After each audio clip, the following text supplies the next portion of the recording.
Elder Barawak, Elder Yashia. Truth will set you free. Salvation and faith. Nazarene Hebrew Institute of Technology.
All righty.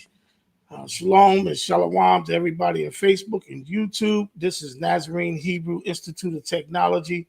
We're not affiliated with any camps or hate groups. We have a special guest today, family. I want to first apologize for the delay. We had the time zones a little confused. Professor Dr. Petrovich is in the time zone of Central Time, and we're in the Eastern Time, so we're actually on time on the Central Time. So please forgive us for that. I want to get into his bio. It's a long bio, so I'm only going to read briefly of the Amazon bio. And Dr. Douglas Petrovich is a professor of biblical history and exegesis who teaches online for Brooks Bible Colleges, St. Louis, Missouri. He formerly taught biblical studies and or ancient Near East history and archaeology at the Bible Seminary, Katy, Texas. The University of Toronto, Scarborough, Ontario, Wilfrid Laurier, Waterloo, Ontario. These Canada words beat me up. Please forgive me. Shepherd's Theology Seminary, Cary, North Carolina. Norvis Burke's Biblical Theology, George Campus, with a major in Syro-Palestinian archaeology, a first minor in ancient Egyptian language hieroglyphics, and a second minor in ancient Near Eastern religions. He is the author of an interesting book that I do have, The World's Oldest Alphabet, which we are going to talk about today. Hebrew as the language of the Proto-Consonantal Script, Cardo Exodus, New Creation Nashville 2021. Also, another book, Nimrod, the Empire, and the Origin of Hebrews. I think I said that right. Yes, the Origin of Hebrews. So we welcome you, Dr. Petrovich. Please forgive me if I butchered some of those Ontario Canadian names. I should have practiced a little bit more, but thank you for coming and appreciate you. If you want to say anything before we get started, the floor is yours. Sure. It's good to be with you, Barak, and with your audience. I do apologize as well for the mistake. I thought I was on at 12:30 my time, but it's actually your time if you're in the East Coast. So do please forgive me for that. But yes, glad to be with you. Share some of the things that I've learned through studying that God has allowed me to come to understand. I have a love for the Bible, a love for the Hebrew people, the Jewish people, a love for the Greek New Testament. I have a love for God's people, and my calling, above all the kind of shared callings that we have that the Bible gives us all, right? We're all evangelists, we're all disciplers and other things. My specific calling above all of that, or with all of that, is to make God's name great on the earth. That's why I'm here. That's what I'm doing. And my goal is to let that come out in all that I do, my ministry in teaching, my ministry in preaching, my ministry in writing and publishing. I want people to understand how great God is. So that's really the bottom line, Barak. All praises to God for that. Okay, all praises. All right, so we're gonna get started with the questions, family. At the end, I'm gonna post a couple of his books that I have, so you guys can purchase those books. I'll tell you, I haven't read The Origin of Hebrew yet, but the world's oldest alphabet is amazing. Some stuff I didn't understand. I hope we get some clarity today. And we're going to start with my brother, the teacher of our community, Yashia, and we're going to open up. Shalom, everybody in the audience. And peace to you, Dr. Petrovich. We are honored to have you on here. And everybody's in for a real treat. I watched your videos. I've read the book. I've ordered the other two books. And I can only encourage everyone that is listening to purchase these books. The first one is the one that I'm reading or have read, The World's Oldest Alphabet. Wow, what a work.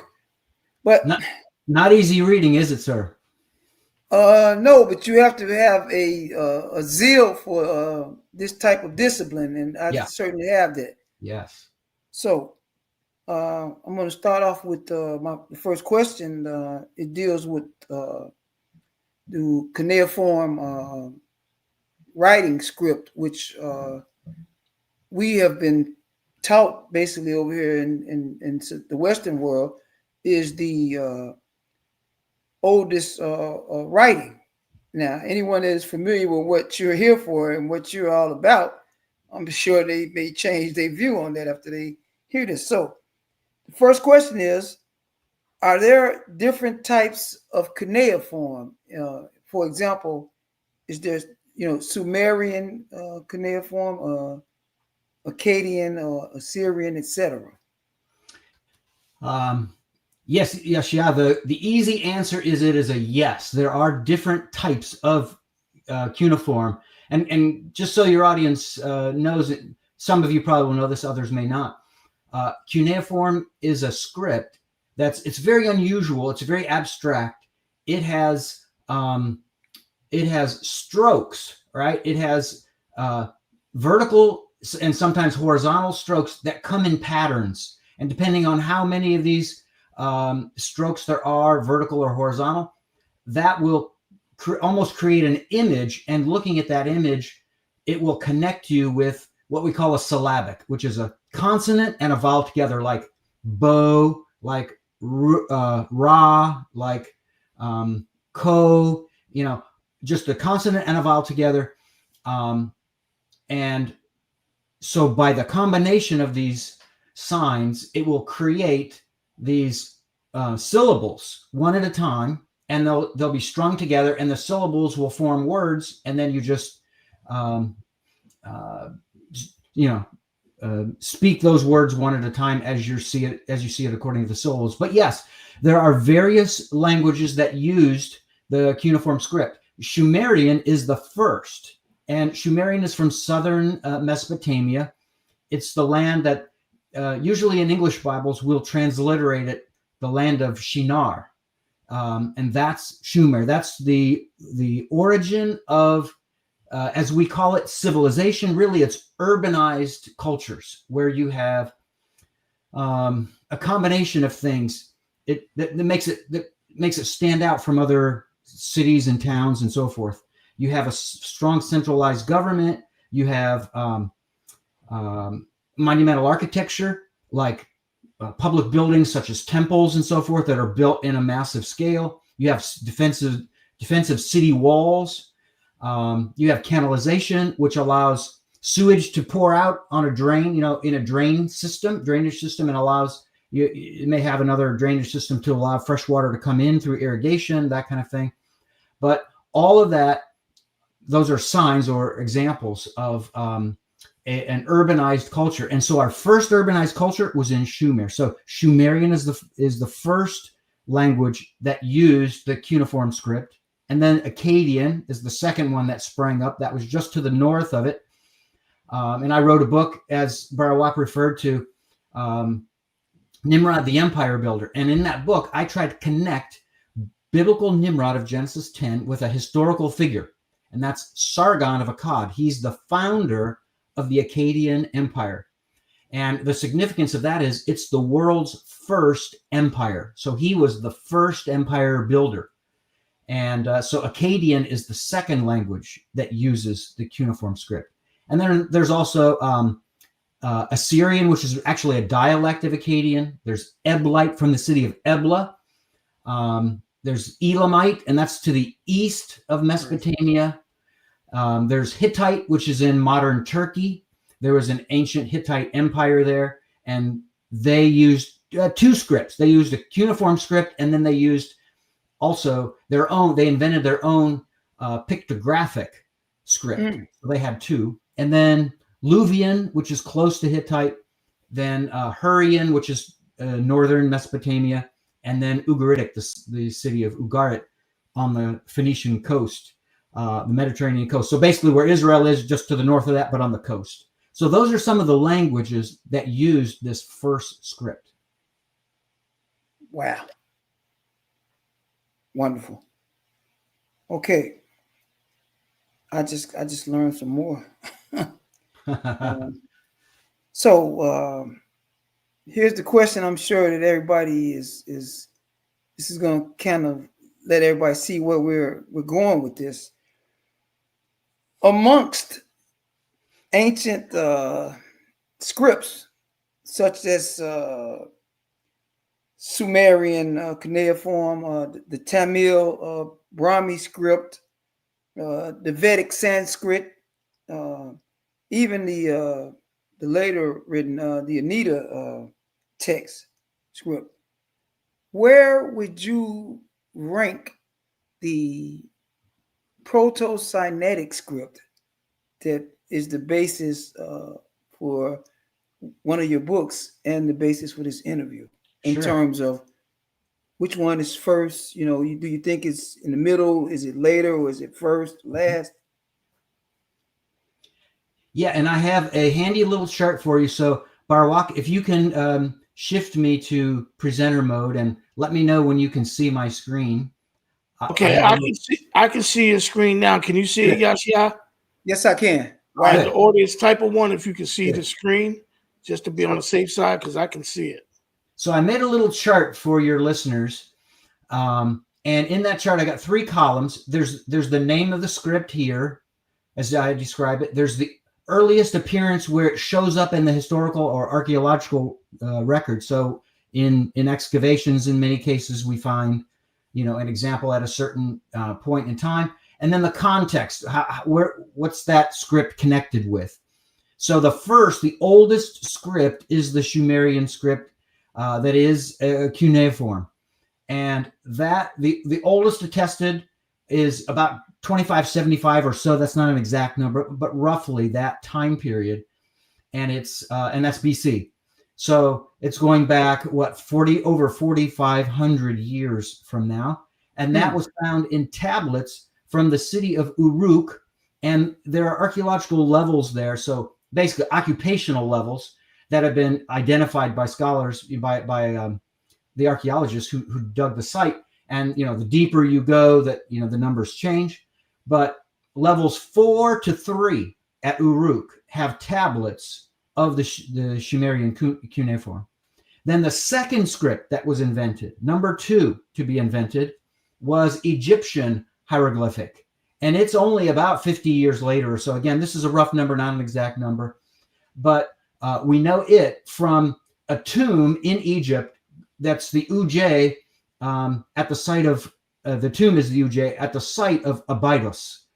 So Abydos is a very ancient Egyptian site, and they discovered this tomb there, and in it was writing that goes all the way back to about the first dynasty of Egypt. Oh, wow.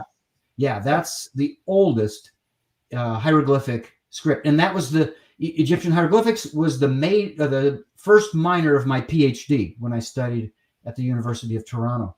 So then the third oldest script is the Hebrew alphabetic script that we're talking about, that I try to prove in my second book, Origins of the Hebrews, that Joseph's 2 oldest sons, Manasseh's the oldest, and then Ephraim, those two, that they Jacob, right before he was about to die, and he was going to be giving out the birthright blessing. So that's the greatest blessing, the main blessing. Isaac had that, and Jacob had that, and now he was passing it down, that birthright blessing, to one of Joseph's sons, not to one of his own sons, but to one of Joseph's sons. And he chooses the second oldest, Ephraim. So Ephraim receives that birthright blessing, the greatest blessing among all of Jacob's sons. So at that same time, Jacob says to Joseph that he is, and I'm just paraphrasing, he says, I'm taking your 2 oldest sons for you. As for your other sons, they are yours, but these 2 are mine. That's what Jacob says. These 2 are mine.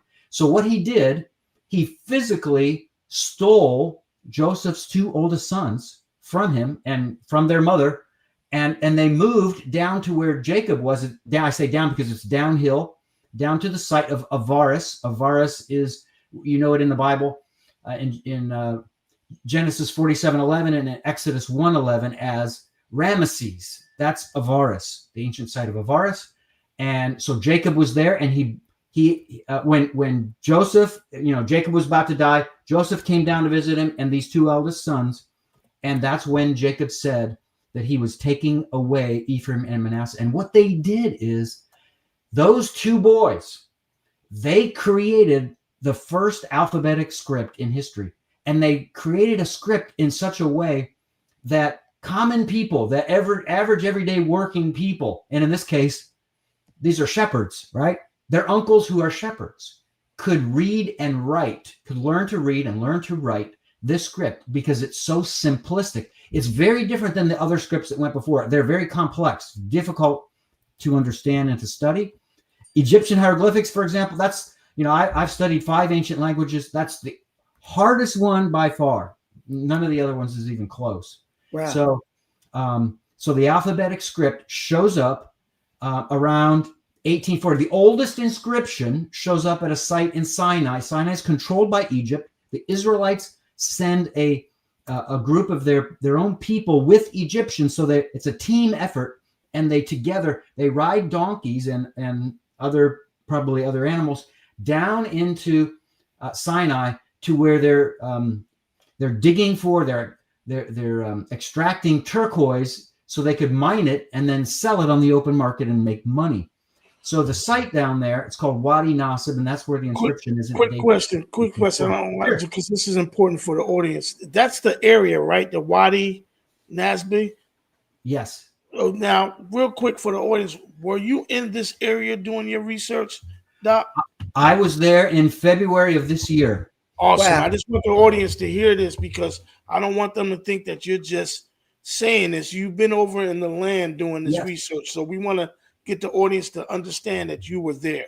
Yes, Thank you. Barak.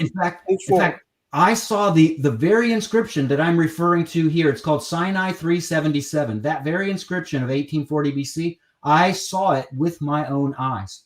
And Oh wow. it's been a little bit weather eroded, but it's much of it is still visible. So that's the third oldest script. And then you asked about 3 other scripts. So I wanted to date those for you.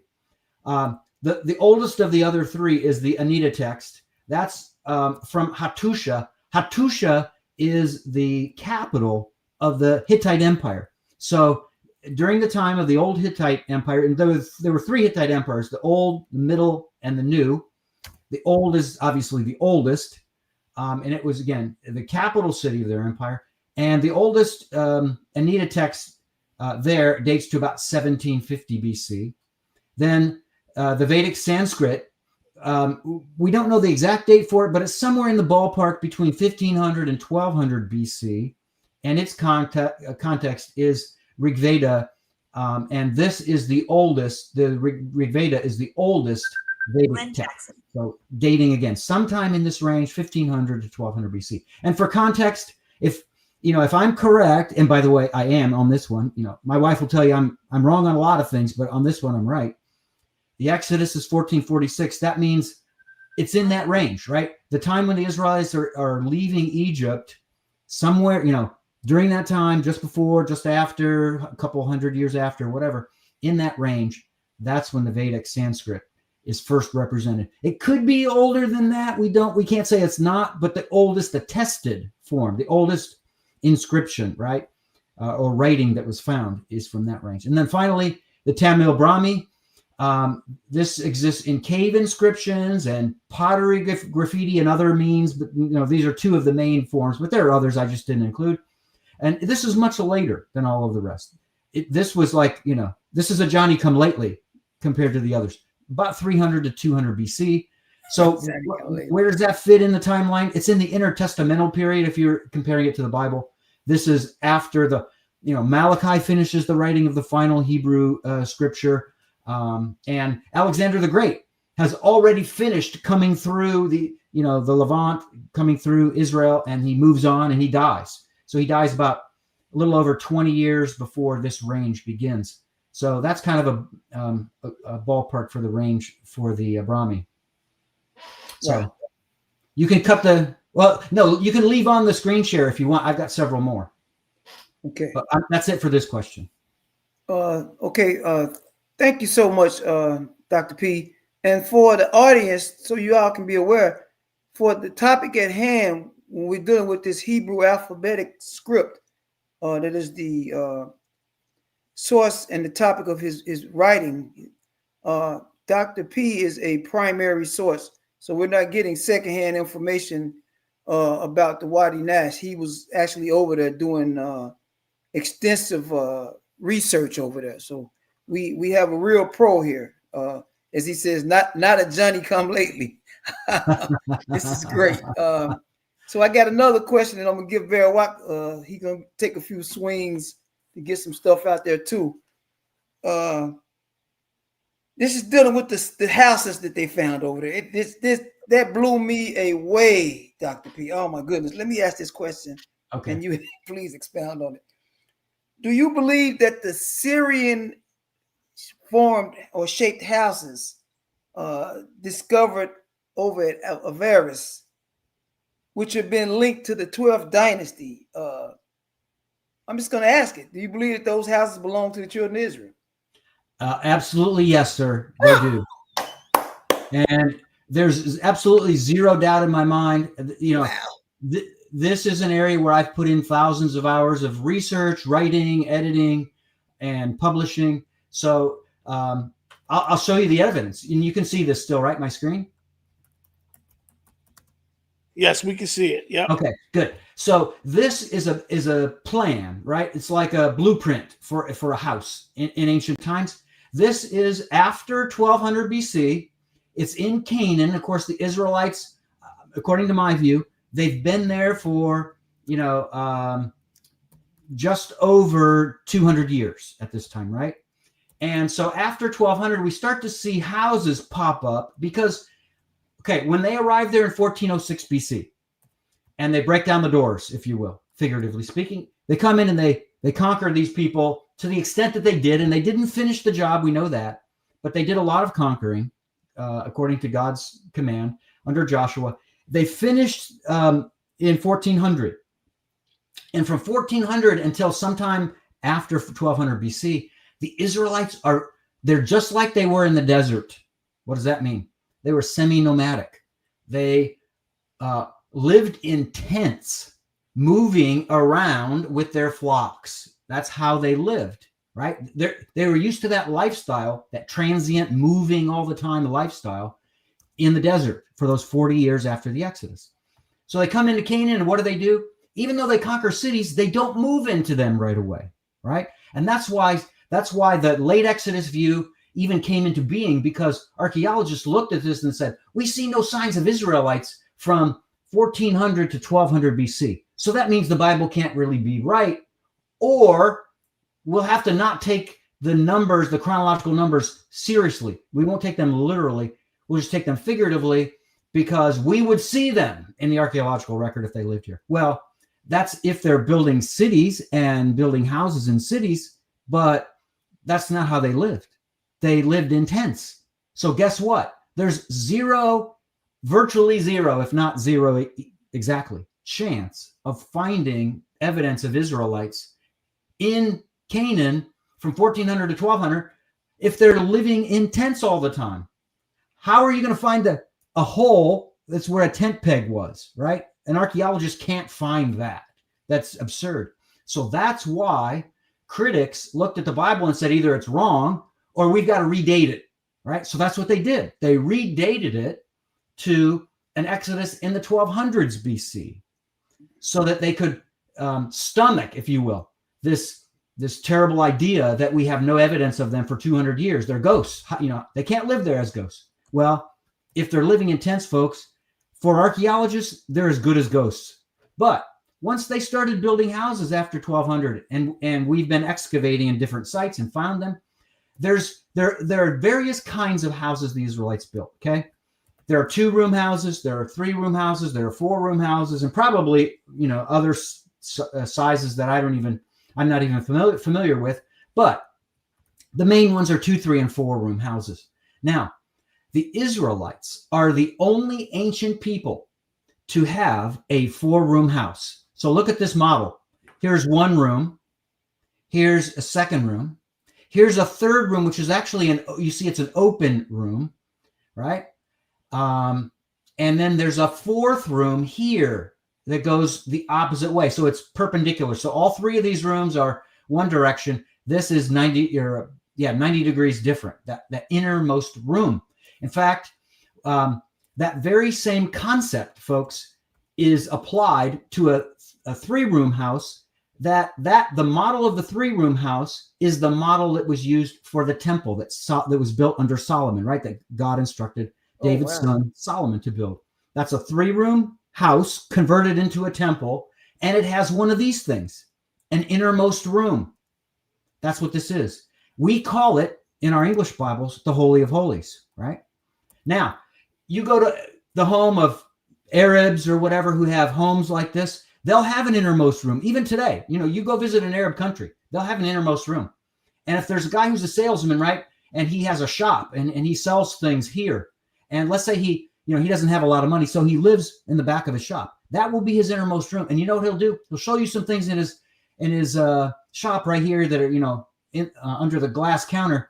And then he'll say, come back here with me. And he'll take you back in here. You'll be back in the innermost room with him. Probably there's a curtain that will cover it. And he'll make you some tea. He'll serve you some sweets. He'll butter up with you. He'll make you his buddy. And then you'll feel obligated to buy what he has to sell. So that's how the ancient world also worked. It's schmoozing. It's buddying up to your clients or to your customers. So, but anyway, that's the innermost room, 4-room house, right? So when archaeologists are working in Canaan, they dig at a site. they find a house like this and they measure it, and they find enough, of the original. And it's usually they're going to find something at the base level, right? Foundational level. They're not going to find it way up high because it hasn't survived to the height. But there are parts of the base that are going to be preserved. And if they've got enough preserved to know that this is a 1, 2, 3, 4-room house, they know automatically Israelites lived here, because nobody else in the ancient Near East has 4-room houses. This is undisputed among scholars, okay? So that in mind, remember, this is later, the Israelites, after they're a nation, they've moved into Canaan, they've been there for 200 years, and now they're building their own homes. But let's go back in time, okay? Let's go back. And so that's here in the land of Canaan, right? Where you have those built. You just a little slivers visible. And by the way, the Egyptians had a name for the people who lived all up in here. So that's ancient Canaan / Israel. And then Phoenicia up on the coast to the north, and then a little bit on the west. And then north of all of that is Syria, ancient Syria. All of that together is called the Levant. Levant. That's a word that scholars use. The Levant. Well, the ancient Egyptians had their own name for the Levant, all three of those areas: Canaan, Israel, Phoenicia, and Syria.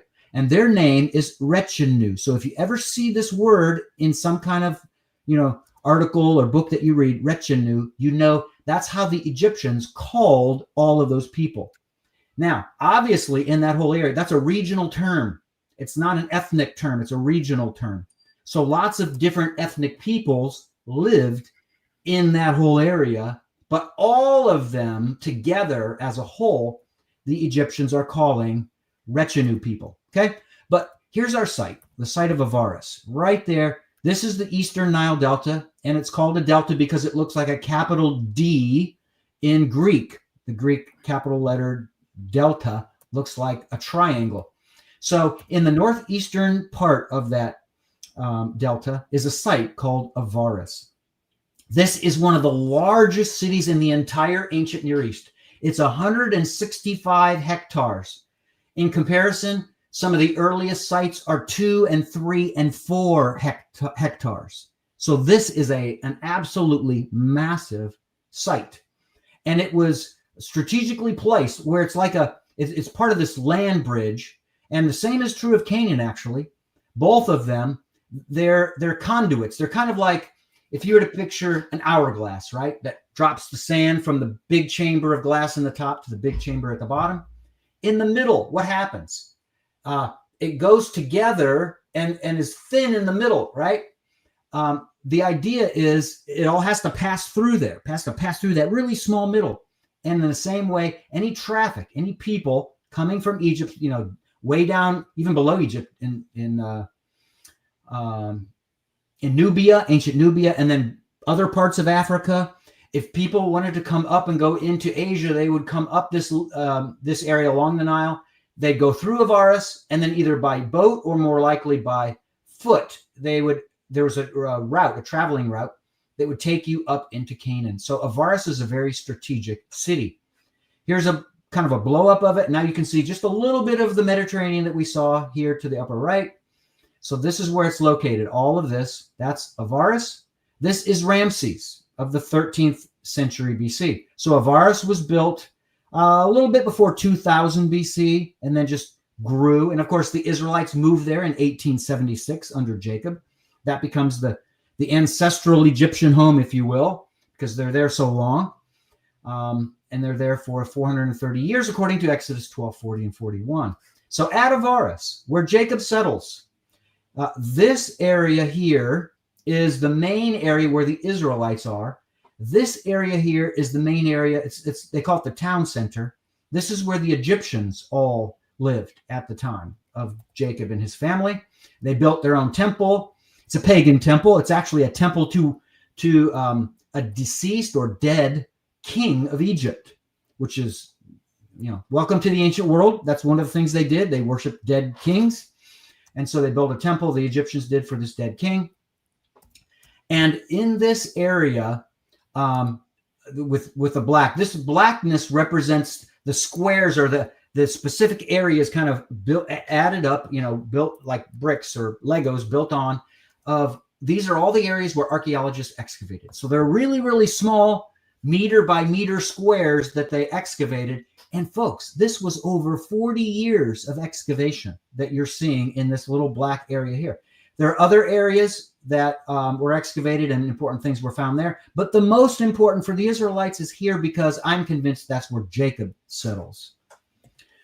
Speaking of whom, I'm convinced, and I'm not the first scholar to suggest this. There are two at least who publicly went on record as saying they believe this. David Roll and Bryant Wood.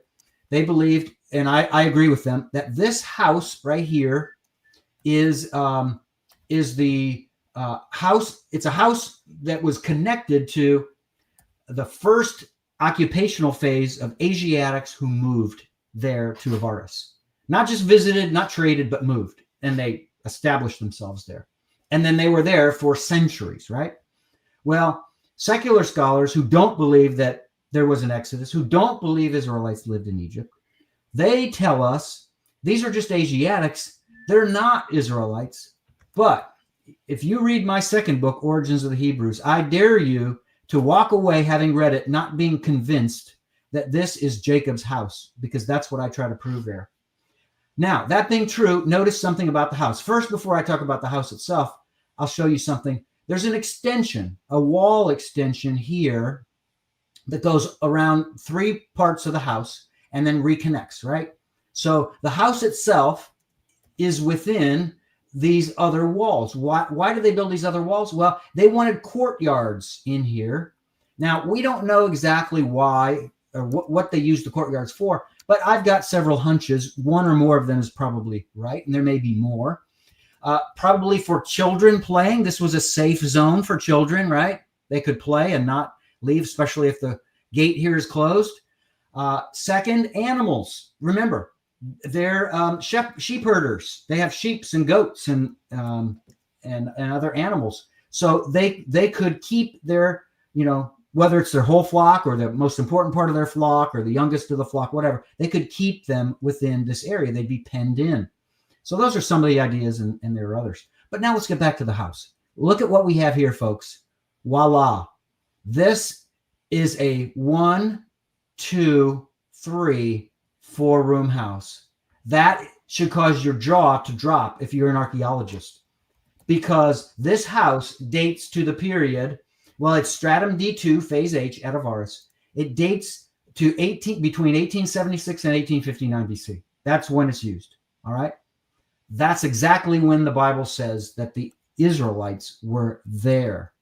And again, I try to persuade you in my book, that's Jacob's house. Now, you could say to me, well, Dr. P, that's just a one-off.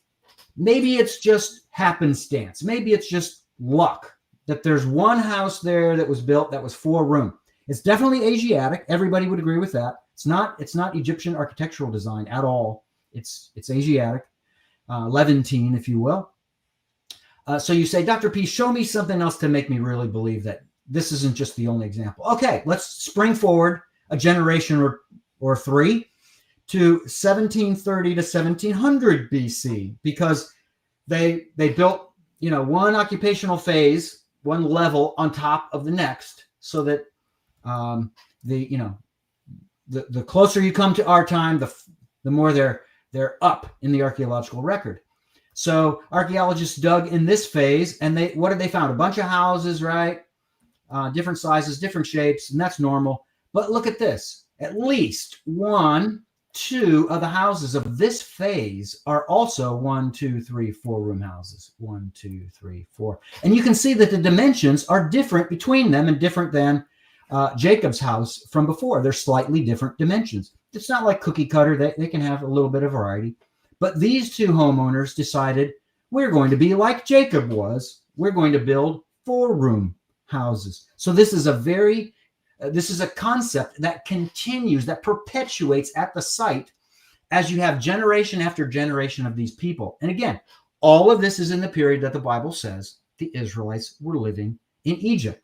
And you say, well, Dr. P, I'm almost there. You almost convinced me. Okay, how about this? Another occupational phase. This is the phase, it's stratum B1, 1668 to 1640. This is the year that the Hyksos, the foreigners known as the Hyksos, arrive at Avaris. And so this phase, when the Hyksos arrive, there are Israelites living in the same location with them, and they have 4-room houses. 1, 2, 3, 4. 1, 2, 3, 4. So, and this one has a courtyard, just like Jacob's house did. So this is probably a wealthier Israelite at the time, and this is before the slavery even begins. So they are very wealthy, and it says that at the end of Genesis that they became not only prosperous as far as their people, right, but they were prosperous as far as their wealth. That's very clear in the Bible. So all of these houses reflect the presence of Israelites there at Egypt. So that's it for this question. Wow, this presentation is awesome. Yeah, awesome. Thank you so and much.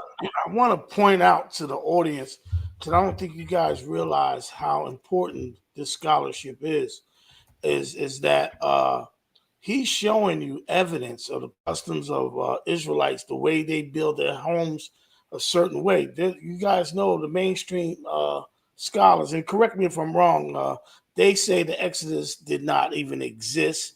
And like he mentioned, and we weren't even over there. And there's a lot of mainstream scholars say that. But this is actual evidence. And he's been over there in this area researching these homes and plenty of other evidence that we're going to show. So you guys need to take notes and realize that this is some important information to prove, not only for just the head knowledge, but to prove that the Exodus did exist and God did allow all this to happen. So this is exciting for me. I know that, and Yashia. So we're going to move forward with the fourth question. And you stated there are 22 hieroglyphic signs that predate the Phoenician script. How much older would you say? That was in your book on chapter 2, page 13 to 21. Mm-hmm. So let's look at this. So the Israelites are here at Avaris, right? Well, there are other sites, oddly enough, that have produced these inscriptions or writings with the earliest alphabetic script, which in my book I try to prove that that's Hebrew, and I hope I persuade the objective reader that that's the case. So there's 4 sites where these inscriptions come from. Lahun, that's where Joseph first moved when he was put as second in command over Egypt. I won't go through all the evidence for that, but it's in my book, my second book, Origins of the Hebrews. You can look it up there. And then there's Wadi Ohol. There's 2 inscriptions that were found here where you have this bend in the Nile River, and then this whole area here is elevated. It's high in altitude. So they built this fort right here to overlook. It's a strategic overlooking site to watch and look for foot traffic, people coming in and out of Egypt, right? Foreigners especially. And they were monitoring because they wanted to protect their border. It's kind of like, the United States nowadays, right? We need to protect our borders. So the Egyptians did the same thing, and that's why they built this fort to watch over things. So somehow, and if you ask me to explain, I can't, but somehow some Israelite, 1 or 2 or 3 or however many, traveled all the way upstream, up the Nile, past Lahun. Maybe it's Joseph's family for all we know, because this is where they would have lived. And they went all the way upstream until they got to this military outpost way in Upper Egypt. And remember, the Nile flows to the north because we go from uphill to downhill in this direction, and it dumps into the Mediterranean Sea. So they come up here, and while they're there, 1 or 2 people, there's 2 inscriptions. I don't know if it's 1 author or 2 authors, 2 Israelite authors, but evidently 2 Israelite authors, or 1 or 2 authors writing these 2 inscriptions. So here, remember I referred to Sinai 377 before, and I said this inscription dates to 1840 BC. Here it is in the red box here. Now, look at this. You can't see it too well, but this is a stela form, and goes off the picture, and it comes around like this and down, and then straight down here. Oh, wow. And then like this. And it resembles a tombstone from the United States, maybe like in the 1800s, right? And then this right next door to it is one that goes up, and then there's a lunette here. This is a lunette, and so there's a crescent or a half moon here, and then it goes down, straight down, and then it straightens off here. So it looks like this is a stela. The word stela is the word that's used for an inscription that looks like a tombstone. So, but when you carve it into a larger rock surface, right, like a major big boulder or something like this is just big rock surface. If you carve into it, but you're not creating an actual stela that you're pulling out of the stone and you're carrying around or you're planting somewhere, right?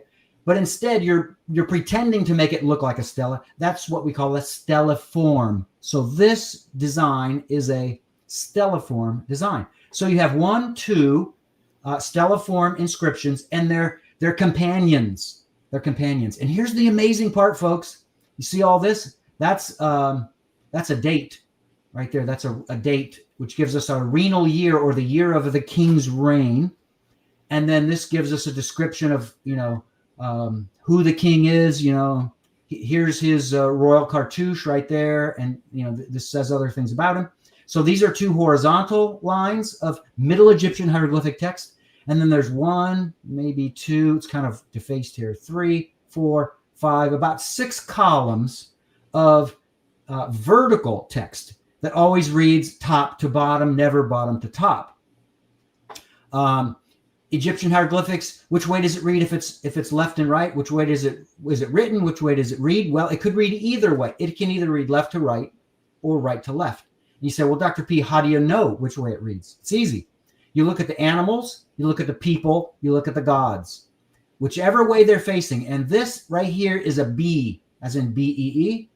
And here's the wings, here's the body, here's the head, and it's facing this way. All right. So you read from the place where it's looking. So the B is looking over here. So you start to read from here. So this reads right to left. So there's 1 row, there's a second row, and then we start vertical columns going down. But again, most of it's defaced. We can't really read it so well. But anyway, here's the point. You have a Hebrew inscription and an Egyptian inscription right next door. That reflects the camaraderie of both people groups. So, folks, we see no evidence of racial tension between the Egyptians and the Hebrews.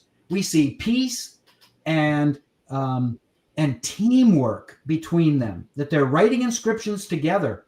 And actually, these inscriptions are written very close to the water source, right? That's quite a ways distance walking from where the mines were. The mines were at a site called Sirabit El Khadim, which actually is right here. So the mines are here at Sirabit El Khadim, and Bir Nasib, that's where the water source is. So you have to walk several miles to the north, or some miles, maybe 5. Dr. P, northwest. Can you let them know what the mines are? Yeah. So the mines, somehow the Egyptians discovered, or someone told them, that there were, let's just go here, that in Sinai, right? In Sinai, which is desolate. It's a very desert-like place. It's inhospitable, folks. You don't want to go there unless you have a reason. And when I was there, I'll tell you what, I was fighting nature. The Lord helped me, but I was fighting nature. So somehow they found out, the Egyptians did, that down in this area, there were mines, or there were turquoise. There were places in the rocks, hidden inside the rocks, where turquoise was found. And that is a semi-precious gemstone. So it can be something that you can sell on the open market, right? So it becomes a lucrative industry. And so the Egyptians would go down into Sinai and dig it from 2 sites, Maghara, which is just a little black dot right there, Maghara, and then Sirabit El Khadim, a little bit away. So they would go on trips. Sometimes, there was a decade or 2 or 3 or more where nobody would go down. Other times there's, a team going down about every year on an expedition.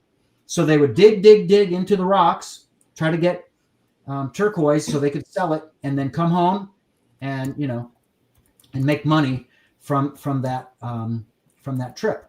So that's what the Israelites were there for. So somebody, all the people who were part of the expedition, they all had jobs, right? You had a cook, and you had miners, you had supervisors, you had somebody in charge of the gemstones who knew how to work them, craftsmen, all kinds of different roles that you could have, and probably someone taking care of fires and whatever. And some of these roles are described in the descriptions we have at Sirbi Akadim of these mining expeditions they would take. Well, somebody had to be a baker, and what they survived on more than anything was bread. Even the Bible says your daily bread, right? And that's true in ancient Egypt. The two staples above anything else in Egypt, two staples: bread, and get ready for this. If you hate drinking alcohol, you don't want to hear me, but close your ears. Beer. Bread and beer are the two staples in Egypt. So you have bread all the time. And the baker, what does he need to bake bread? Well, he probably brings the grain with him, because you're not going to find, wheat or other kinds of grains in Sinai. You bring it with you, you haul it with you. And then to make the bread, though, you need water. So they had to walk to this place, Wadi Nasib. A wadi is a seasonal river. And so this is the place where there was a water deposit, an underground water deposit, and they would, make a well out of it and go down and get the water and bring it back up and add it to their, so the baker would bring up the water and he'd add it to his grain, and create bread and put it in a little, oven that he has, and he would make bread for all of the miners who were working. So these inscriptions are on a hilltop, and I've been there myself, right? I've seen this with my own eyes. A hilltop close to that water source. The water source is downhill in the valley. This is on top of the hill. So they had to walk back and forth all the time, right? The baker. So this shows you have Israelites and Hebrews walking together, baking bread together, drawing water together. It's the coolest thing. And the fact that they left, inscriptions behind is pretty amazing. All right. So there's another, I want to show you another inscription from a site called Byblos. It's right here on the Phoenician coast. Remember, we said all of this is the Levant, and the Egyptians called it Retchenu. This is Saul's kingdom in pink. And I didn't make this in pink. Somebody else did. So don't laugh at me that it's in pink. Saul's kingdom. David's kingdom is in orange. Right? That's David, the extent of David's kingdom. And so David never even conquered Byblos. Well, at Byblos, this is where you have the oldest Phoenician inscription that was found. And you have to, go down in this hole, right? It's the royal tomb of a king named Ahiram. And by the way, there could be a relationship between this and the Hiram of Tyre. But this is what was found. It is a sarcophagus. They have these in Egypt. Joseph probably was buried in a sarcophagus. Almost certainly was, with his position as vizier, second in command. So you can see that this is cut from stone, and they had a sculptor make these, whatever these are, lions probably, right? These are laying down back to back, if you will, tail to tail.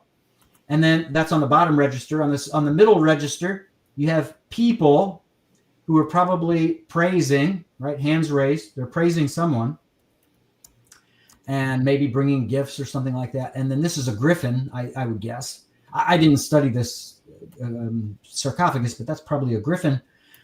So that's a mythological creature, right? That's very common in the ancient world. And then I think there's somebody sitting. There's the feet. And here's a footstool, right?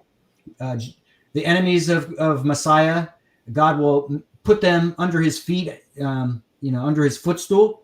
That's the idea. There's the footstool. There's the foot. There's the long skirt-like dress of the man. And, apologies, men wore that kind of outfit. And probably that's his upper body. But anyway, then this is the third register. And then the stone that caps the sarcophagus is here. This is a massive stone that's set on top. And this stone had an inscription carved into it. And here's a close-up of it. So this is the inscription of Hiram's tomb. This is in Phoenician. Folks, this is an alphabetic script. It's the same alphabetic script as the Hebrew script I showed you here, right? But this is 1840 BC. Now let's go forward in time a long ways, right? And I think I had a date. Yeah, it's carved, and scholars disagree when this sarcophagus was carved. You said the excuse me, Dr. P. You saying this is Hebrew script right here? No, this is Phoenician. Phoenician. Okay. Yeah. Okay. Now, actually, though, let me specify. The script is the same, right? So the Phoenicians borrowed the Hebrew script, the Hebrew alphabetic script, and said, "This is our script," but they write their own words with it. What? It's borrowed. And throughout history, well, modern history, scholars often thought Hebrew came from Phoenician, but over 100 years ago, a scholar named Alan Gardner, who was the world's foremost authority on Middle Egyptian hieroglyphic texts of the 20th century, he's the number one authority. He published an article in 1916 where he started to study the alphabetic script. And he was the first to say this script predates Phoenician, right? So in other words, let me get it clarity. So other words, the Hebrew predates the Phoenician script. They borrowed it from Hebrew. Gotcha. Hebrew predates it. And the Phoenicians borrowed that script and they made their own words with it. Right? They made their own words. And by the way, this is the B letter that makes the B sound. That right there, I can see that right away. This is the K letter. This is a calf from the word hand. So this represents like one finger and another finger or two, and then this represents another finger or two, right? So that's the hand that makes the K sound, because the Hebrew word for a hand is calf. So, and there's the K sound. So the Phoenicians borrow this, right? And they write only right to left. They write only right to left. But look at the date. Somewhere between 1000 and 925 BC is when this is carved. This is the oldest Hebrew inscription. So step back and think about this for a minute. The oldest alphabetic inscription, 1840 BC. The oldest Phoenician inscription, let's just call it for fun 940 BC, right? 940 BC or so. What's the difference? 900 years. The Hebrew text, the Hebrew script, written in Hebrew, not only is earlier than Phoenician, it is 9 centuries before any Phoenician is attested. It's only after the Israelites arrive in Canaan. And they have new neighbors. Their new neighbors to the northwest are the Phoenicians. And eventually, in David's lifetime or before, they buddy up. And those people say, hey, we want to borrow your script because we want to make a writing system that's easier than this cuneiform stuff because it's so difficult. So they borrow the script and they write with it. So that's the answer to that question.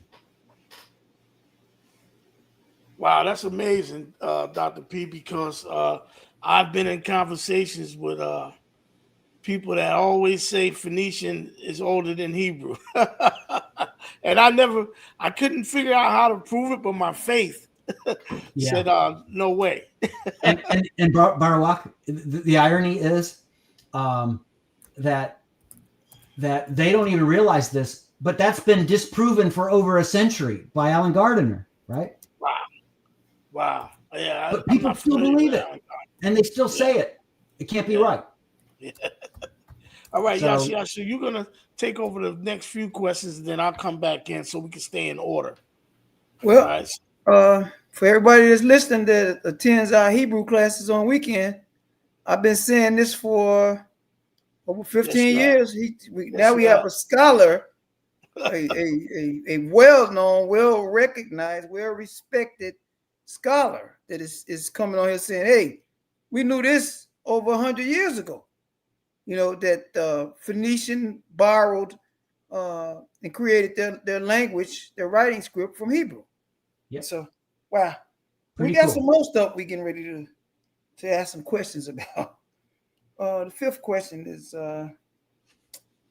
wow, I'm a little bit, this is a lot right here to get this. Thank you, Dr. Yeah. P. My pleasure. Have you made any determinations if this Proto-Sinaitic script has vowels or is consonant only? Yeah, great question. When it was first created, there were no vowels, right? Only consonants. Now, how was it created? They borrowed from the hieroglyphs. They borrowed 22 of them. So when the Egyptians wrote in hieroglyphics, and trust me, okay, I've studied the script. Remember I told you how hard it is? There are over 800 hieroglyphs. Let that sink in. How much does English have? How many letters do we have? Like 24 or something like that? 24, 26, whatever the number 26. is. Yeah. 26. We got 26 letters. Imagine learning 826. Okay? Right. Yeah, that's fun. So, because that's so complicated, right? That's for the scribes, the Egyptian scribes and the wealthy. It's not something that most Egyptian people could read. Well, remember, Joseph's sons, Ephraim and Manasseh, if I'm right, and again, I try to prove this in Origins of the Hebrew, they make this script so that their uncles could read it, who are sheep herders, right? They work in the fields. These are like auto workers today. These are like janitors today. Simple people who need to be able to read and write. So what they do is they take 22 alphabetic letters. I'm sorry. Start over. So what they do, they take 22 hieroglyphs borrowed from the sign, what we call the Egyptian sign list. That's the total of hieroglyphs. They borrowed 22 of them to match 22 words, and each one of those words that they chose, there's a match between the picture that hieroglyph shows and the word that you speak as a Hebrew speaker. And the easiest example is the Hebrew word bayit. Bayit is the absolute form for the word house, a bayit. You look at a house. Now, there was a hieroglyph for a house. It was a rectangle. So the Israelites, so Ephraim and Manasseh, they took that concept and they actually made it closer to a square. They kind of butchered, if you will, in a beautified sense. They butchered a little bit of the look of what the house was supposed to look like, and they wrote it their own way, but it's a square, mostly square, and that represents a house. So they see the house, and what do? They pronounce the first letter of Bait, which is the B sound. So it goes consonant to consonant, right? One at a time, and when you get far enough, with all those letters, you've made a word, and the person hopefully will be able to read that was the word that was intended, and then you move on to the next word. So at the beginning, no vowels. But remember, the Israelites lived in Egypt for 430 years. When they created the alphabet, they were living in Egypt. And the Egyptian language has not all of the vowels that are written, but several, just a few of the vowels in Egyptian are written. And what the Israelites did is there was a certain sound that the Israelites wanted to make that's a vowel that could be useful if you could write it down. So here's one of the inscriptions. This is called Sinai 357. We're not going to look at the meaning of the inscription, but it actually reads, so there's a vertical column and there's a horizontal line. And actually most scholars, just by the way, read this the wrong way. You know how they read it? They read it like an English speaker would. Well, this looks like a capital L. So it must start at the top, go down, and then go this way, right? That's what an English speaker would think. Well, as an epigrapher, that's a person who studies ancient inscriptions. You can't think like that. You can't think like a 21st century American English speaker. No, you've got to try to understand what they're doing. So here's what will refute the wrong view that says it's to be read like this. Pretend there's a ruler going down, right? Where we go straight down here. What happens to this column? It's supposed to go straight. If it keeps going straight, it will go like this. And it will land right there. And it will infringe on this snake letter. That's a problem. You can't infringe on the other letter. That's no fair. So to get around that letter, what do? As they're going down, well, let's curve it a little bit to our left. Left, left, left, left, left, left, and then straight down, straight down, straight down. Well, we need to go a little bit more. Okay, left, left, left, and we finish here. So there's a space or a gap between the last letter of the vertical column and this letter here. So what does that tell us? It tells us that this was written first. And by the way, it reads right to left. And I only knew that because I had to study both ways to see which is the way that makes sense, where you can form words. You read it one way, it's not going to form words. You read it the other way, and it will form words every time with every set of letters. So this reads right to left. And it ends right here, which tells us that this horizontal line was written first and this was written second, because as they were going down and this letter's already here, they have to curve to get out of the way so they don't run into that letter. So how do we read it? Right to left first, top to bottom. So, because like Egyptian, it never reads bottom to top. They follow that Egyptian convention. Never do you read this way. You can read this way, you can read this way, but not that way. So on this inscription, we have this word.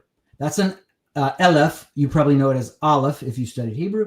This is a Bayit. So Aleph and Bayit together, those are the two letters to form the word Av, or father, right?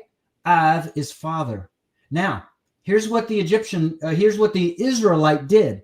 He added something that's very weird. That's not one of the 22 alphabetic Hebrew consonantal letters. It's not a Hebrew consonant. What is that? You have to know Middle Egyptian. If you know Middle Egyptian, you know this, and I'm putting it in large here, is the dual sign. The dual sign shows something that's in a pair. You have two hands, two eyes, two ears, right? Comes in pairs. In fact, the Hebrew word for Egypt is Mizraim, and it's the ayim ending in Hebrew. Ayim is the dual sign in Hebrew. Hebrew has the same thing Egyptian does. English only has singular number and plural number. One car, two cars. One dog, six dogs, right? If it's one, it's always singular. If it's two or above, it's always plural. They have singular, they have plural, but they also add dual for something that's a pair, right? So this hieroglyph can be used for different things. It can be used to show that something comes in a pair, or it can be used strictly phonetic. In other words, just making a sound. And when you have the dual sign just making a sound, it makes the long I class vowel sound, or E, international E, not the sound I, but the sound E. It makes the E sound. So here's the Hebrew letter.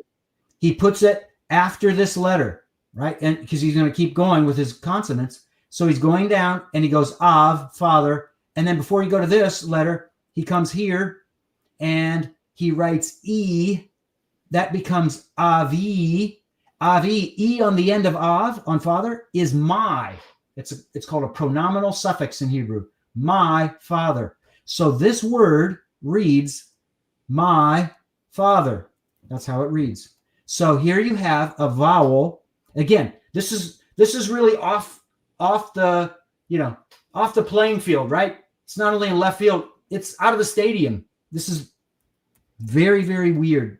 It's very unique for a Hebrew to use an Egyptian hieroglyph for a vowel, but they do it for a reason. Now you say, Dr. P, are you sure? Are you just making that up? How do we really know if it only appears one time? Well, it doesn't just appear one time. There's another inscription. And by the way, both of these inscriptions, Sinai 357, Sinai 375a, they are transcribed and discussed and translated in my first book that Barawak mentioned, The World's Oldest Alphabet. So here you have it. Look, you have that same two diagonal lines that are parallel to one another, right? So here we have, this is a hieroglyph, this is a hieroglyph, and that's an abbreviation. This is actually an ox's tongue. It stands for overseer, Emi. That's what it is in Middle Egyptian, Emi. Emi means overseer. So it's actually a horizontal. It looks a little bit slanted, a little bit diagonal, but this is supposed to be horizontal. So Emi, and then, so overseer, it has to be of something. What does he oversee? That's an abbreviation. Based on the context, such as the tool here, that's probably a rock cutting tool, right, to extract turquoise. This is probably a box for the rocks to be dropped into that have, turquoise attached to them so that somebody could break them down and separate the turquoise from the rock. And this is probably some kind of pottery. Maybe once they take the turquoise out of the rock, they drop it in the pottery thing, right? And they fill this thing up with little pieces of turquoise. So he's an overseer of what? There's a word that begins with this hieroglyph, and it's the word minerals. And Middle Egyptian, and this is Egyptian. Middle Egyptian, not infrequently. So there are plenty of times where Middle Egyptian will abbreviate. Sometimes one hieroglyph represents an entire word. And that's what's being done here, an abbreviation. Overseer of minerals. And then it gives the name, Ach. If you studied Hebrew, you know Ach means brother. And then this dual sign, E, right? If it's phonetic E, Ach, brother, E, my, same as we saw here, my father. But here it's my brother, because that's a chet. It's a guttural consonant you make from the throat. So Ach, E, my brother. And actually you have the name, Achi Samak. Samak. Achi Samak. Well, if you look up, folks, chapter 31 of Exodus, you know what you're going to find? The only place in the Bible, well, there's a couple other passages, but it's in that vicinity of Exodus 31. You're going to find a man named Ahisamak. He's the only guy in the Bible named this. Who's Ahisamak? The Bible tells us he's the father of a man named Oholiab. What's important about Oholiab? Well, God picked two men to build the tabernacle in the wilderness. One of them is named Oholiab. The other we don't even need to talk about, but the one who's Oholiab, it names his father, as it often does in the Hebrew Bible, right? Because your relationship to your father kind of makes you who you are. That's your connection to the Hebrew people, right? So Ahisamak is the father of Oholiab. Oholiab is the guy in the generation where they've just finished the Exodus, right? And they've gone into the wilderness, and they're spending the 40 years wandering around because they were unfaithful to God, and God judged them and determined that generation would die in the wilderness. So Oholiab is immediately in the post-Exodus generation. Well, where would his father be? Probably in the immediately pre-Exodus generation, right? Well, guess what? This inscription dates to right before the Exodus. So this is the dad of one of the two men that God appointed to build the tabernacle. Isn't that amazing? And is it any surprise? Because what is this guy in charge of? The overseer of the minerals, right? He's in charge of extracting the turquoise because he's the craftsman. He knows how to do this. He's like at the jewelry shop, that guy who has a magnifying glass and, knows its value, knows how to cut it and shape it and all that. That's Ahisamak. And it's his son that God picked to do all the craftsmanship for the temple, which means stonemason work, which means the person who does wood, all of a sudden the word's escaping me, carpentry, right? The carpentry work, the linens, the fabrics, everything related to the making of God's house in the desert, the tabernacle. Oholiab was one of the two men responsible for it. And it makes perfect sense, doesn't it? If his dad is the guy in charge of the turquoise when they go on turquoise mining trips.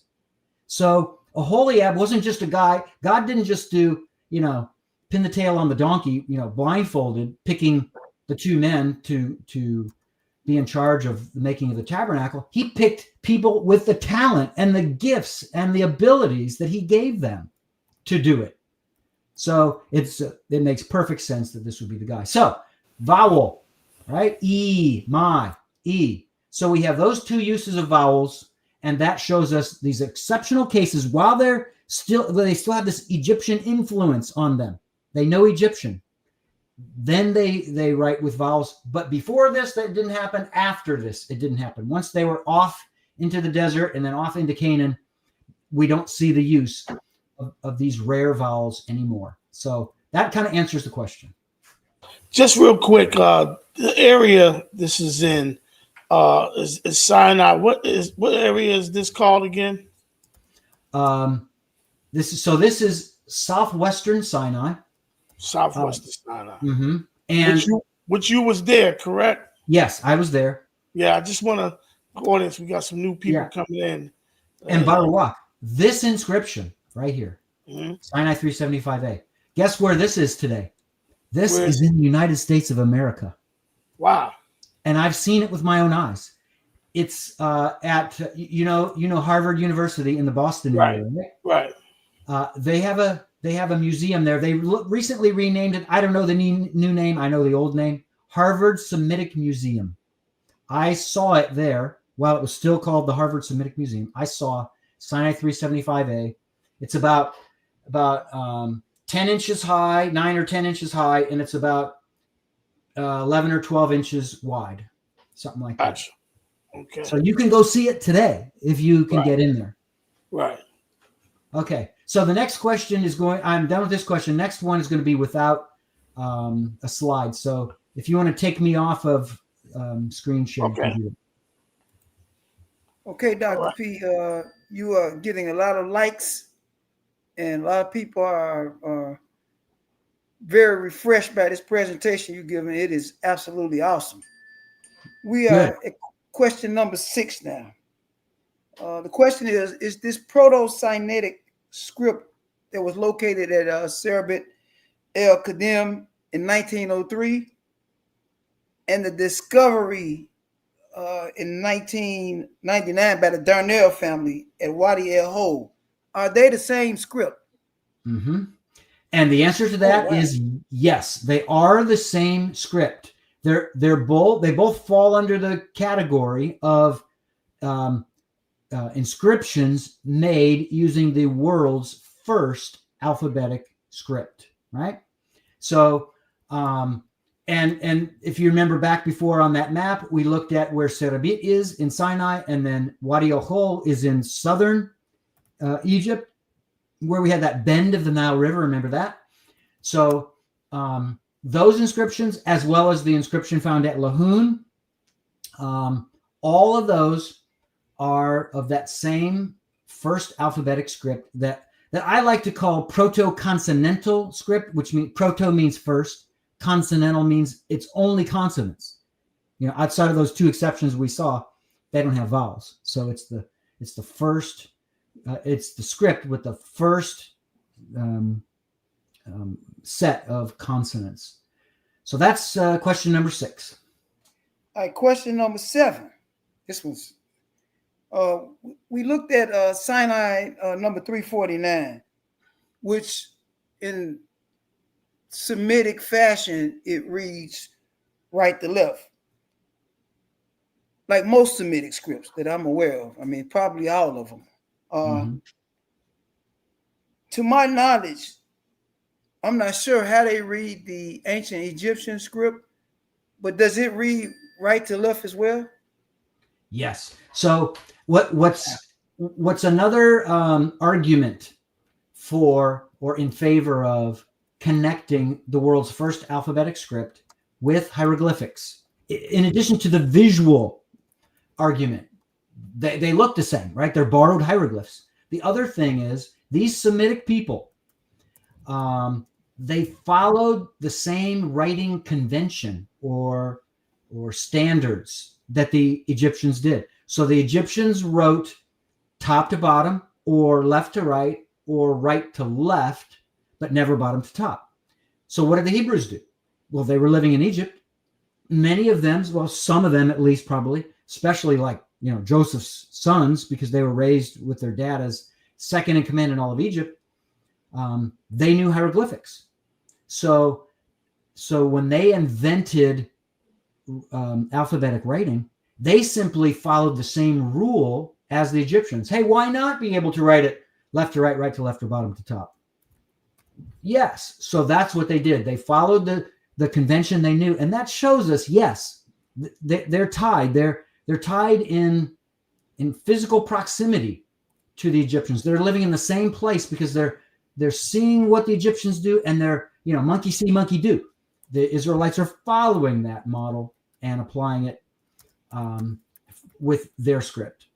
So that's number 7. And then number 8 is going to be back to the slides. So I'll have to show you a slide with that. Yeah, I'll put that back up. Number 8, the question is, what location did you find the name Heatherbed in Manasseh? And can you show us the inscription? Yes. So let me pop to laser pointer in case it could be useful. So the name Chebeded, that's an Egyptian name. Chebeded, which is in the Bible. Yeah, it's in inscriptions at that same site where we saw that they were Hebrew inscriptions, right? And the Hebrew inscriptions I showed you not long ago, a few minutes back, those are from Moses' time. Sinai 357, Sinai 375a. Those are from Moses' lifetime. But let's go back in time, literally to Joseph's lifetime. He's still alive. At that time, the Egyptians are going on these mining expeditions down into Sinai. They're taking some Hebrews with them. And there is a person who's named Chebeded. Now, here's what's amazing about this. And his name is written in Egyptian as Chebeded, not in Hebrew letters, in Middle Egyptian hieroglyphics. It's written in Middle Egyptian. It's not a Hebrew name. It's an Egyptian name. What does it mean? So I knew that this guy was important. I knew that this is probably one of the Hebrews, right, at the time. In fact, I was I had a hypothesis saying, could Chebeded be Manasseh? Because there was, some reasons to suggest that could be possible. So what I did is I looked up Chebeded, and remember, I took 3 years of Middle Egyptian, so I have the resources there. I went to the University of Toronto Library, and there are two main books that are that focus on all of the names of people in Egyptian writings, right? All the names of people throughout their history. Real quick, Doc, I don't mean to interrupt you. Was that in Patterns of Evidence when you went to the University of Toronto? Let's see. Patterns of Evidence. I went to Minnesota, and Is Genesis History for that film. They filmed in Chicago. All right, got you. Sorry about that. Yeah, that's okay. So I looked up the name Chebeded, and guess what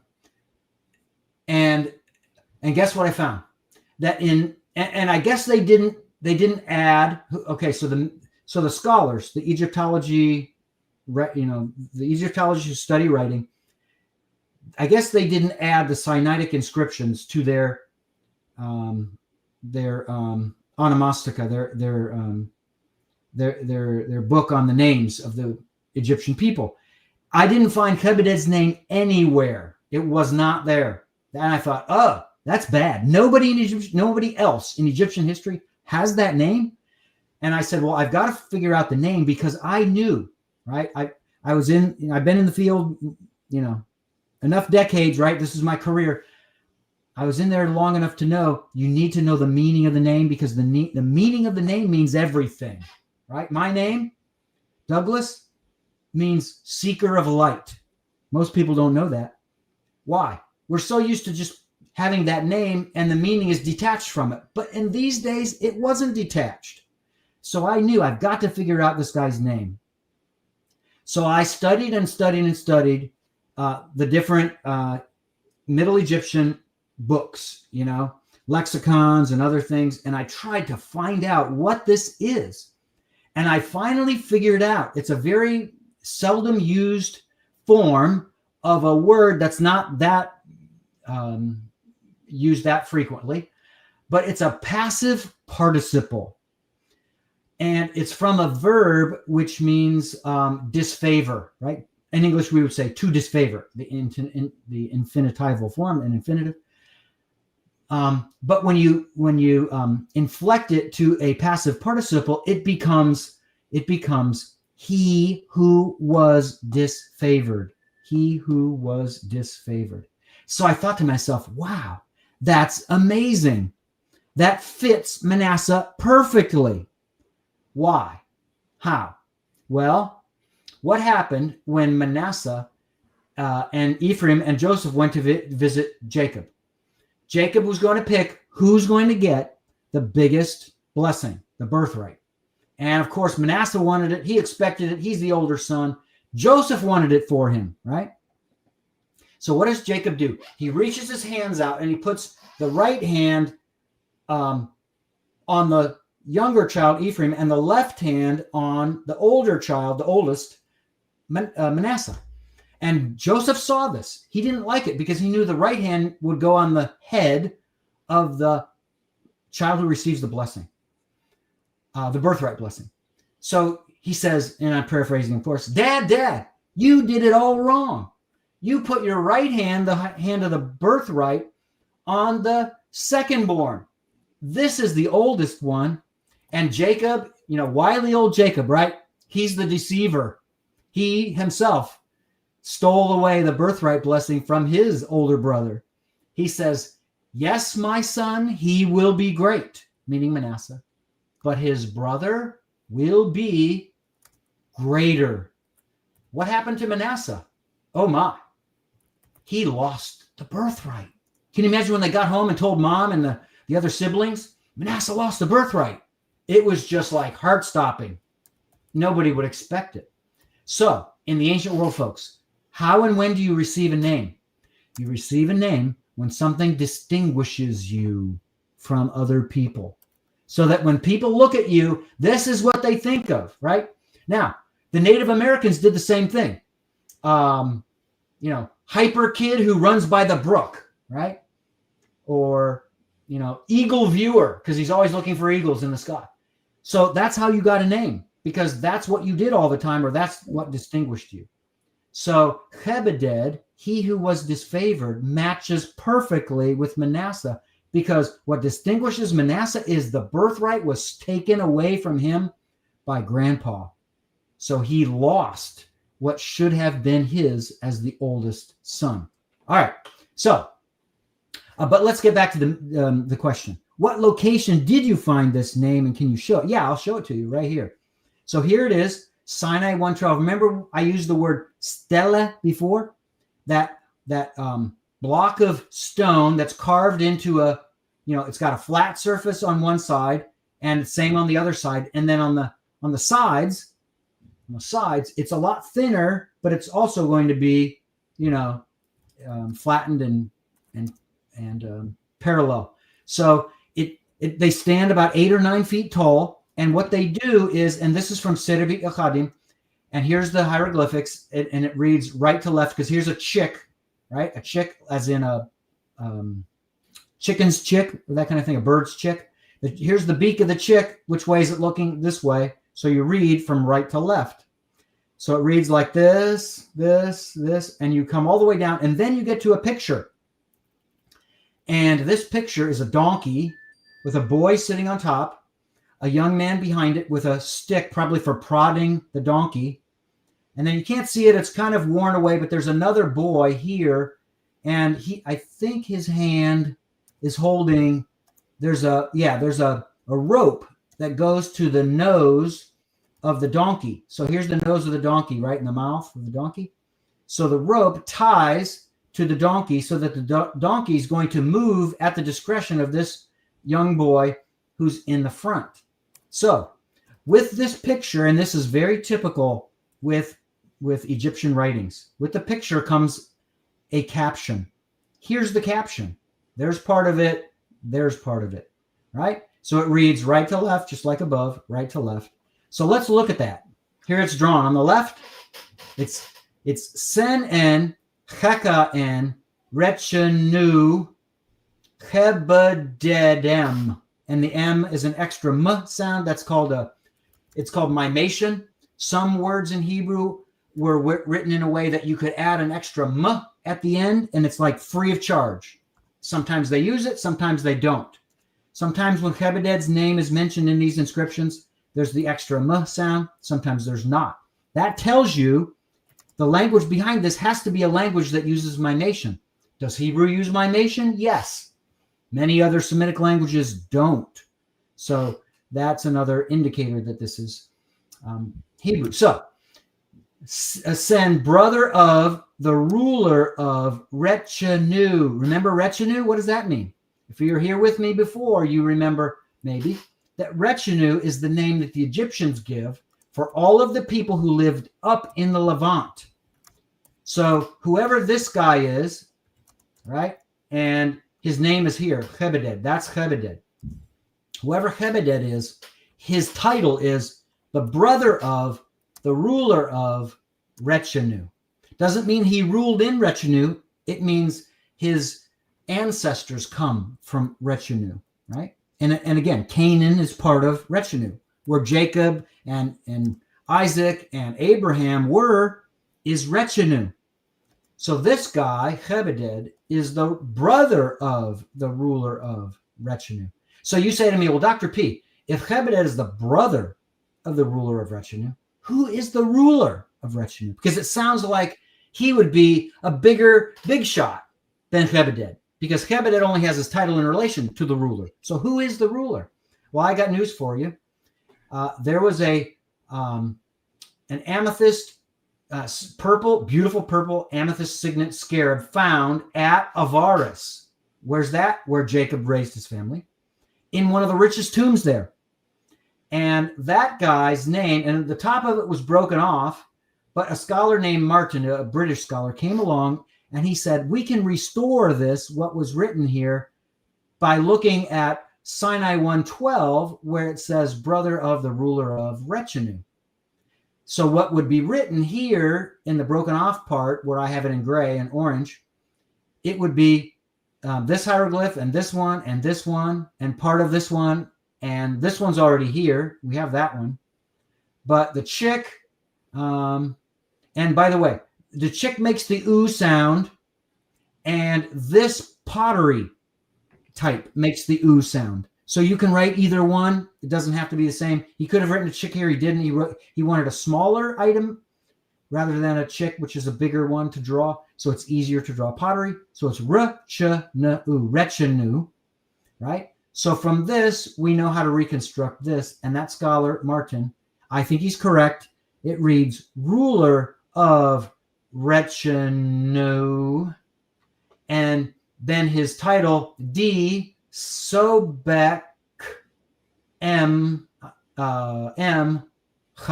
Sobek M. Chat. So the ruler of Rechenu is Sobek M. Chat. And it just so happens that D. Sobek M. Chat means he who was appointed by Sobek M. Chat. So that's a name of a person. Who is Sobek M. Chat? As I prove in my second book, Origins of the Hebrews, Sobek M. Chat is a vizier in Egypt.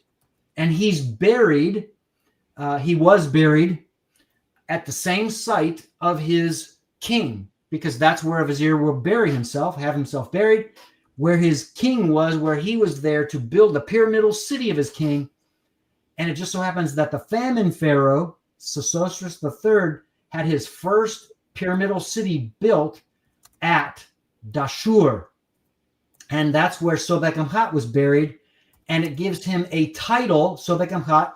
There's a plaque with his name on it, with his vizierial mastaba burial. It's like a mausoleum in America, right? It's a wealthy person's tomb. It's built above the ground, and it's concrete, real thick, protected. Nobody can break in, that kind of thing. So there's a vizierial mastaba, the mastaba of Sobek M. Chat, And they found a plaque nearby, and in that plaque it's his vizierial burial dedicatory inscription, and it has his name Sobekemhat, and it gives him a title that's never used in Egyptian history before Sobekemhat, and never used after him. And it is he who has authority over the entire land. He who has authority over the entire land. What did Joseph receive from the king when he was elevated to second in command? It says very clearly, look it up, Genesis 41:41. It says, and I'm paraphrasing, it says that Joseph was put in charge of all the land of Egypt. Wow. And here's Sobekemhat, it's the only guy in Egyptian history who has this title. The only guy. Why? Because Pharaoh himself, always by himself, was sovereign with authority over the entire land of Egypt. Nobody under him. But not in Joseph's day. That king was so impressed with Joseph, he said, buddy, you're in charge of the land of Egypt. I trust you. God put that belief in his heart, right? Because God enabled Joseph to give the words to the Pharaoh, because God interpreted the dream. Joseph didn't. Remember when Joseph was cleaned up, right? He was in prison. They shaved him. They gave him a bath. They pushed him in front of the king. Before he even heard the dream, the two dreams that he was supposed to interpret, you know what Joseph said to the king? So the king would not forget it. He said this, "It is beyond me." Let that sink in.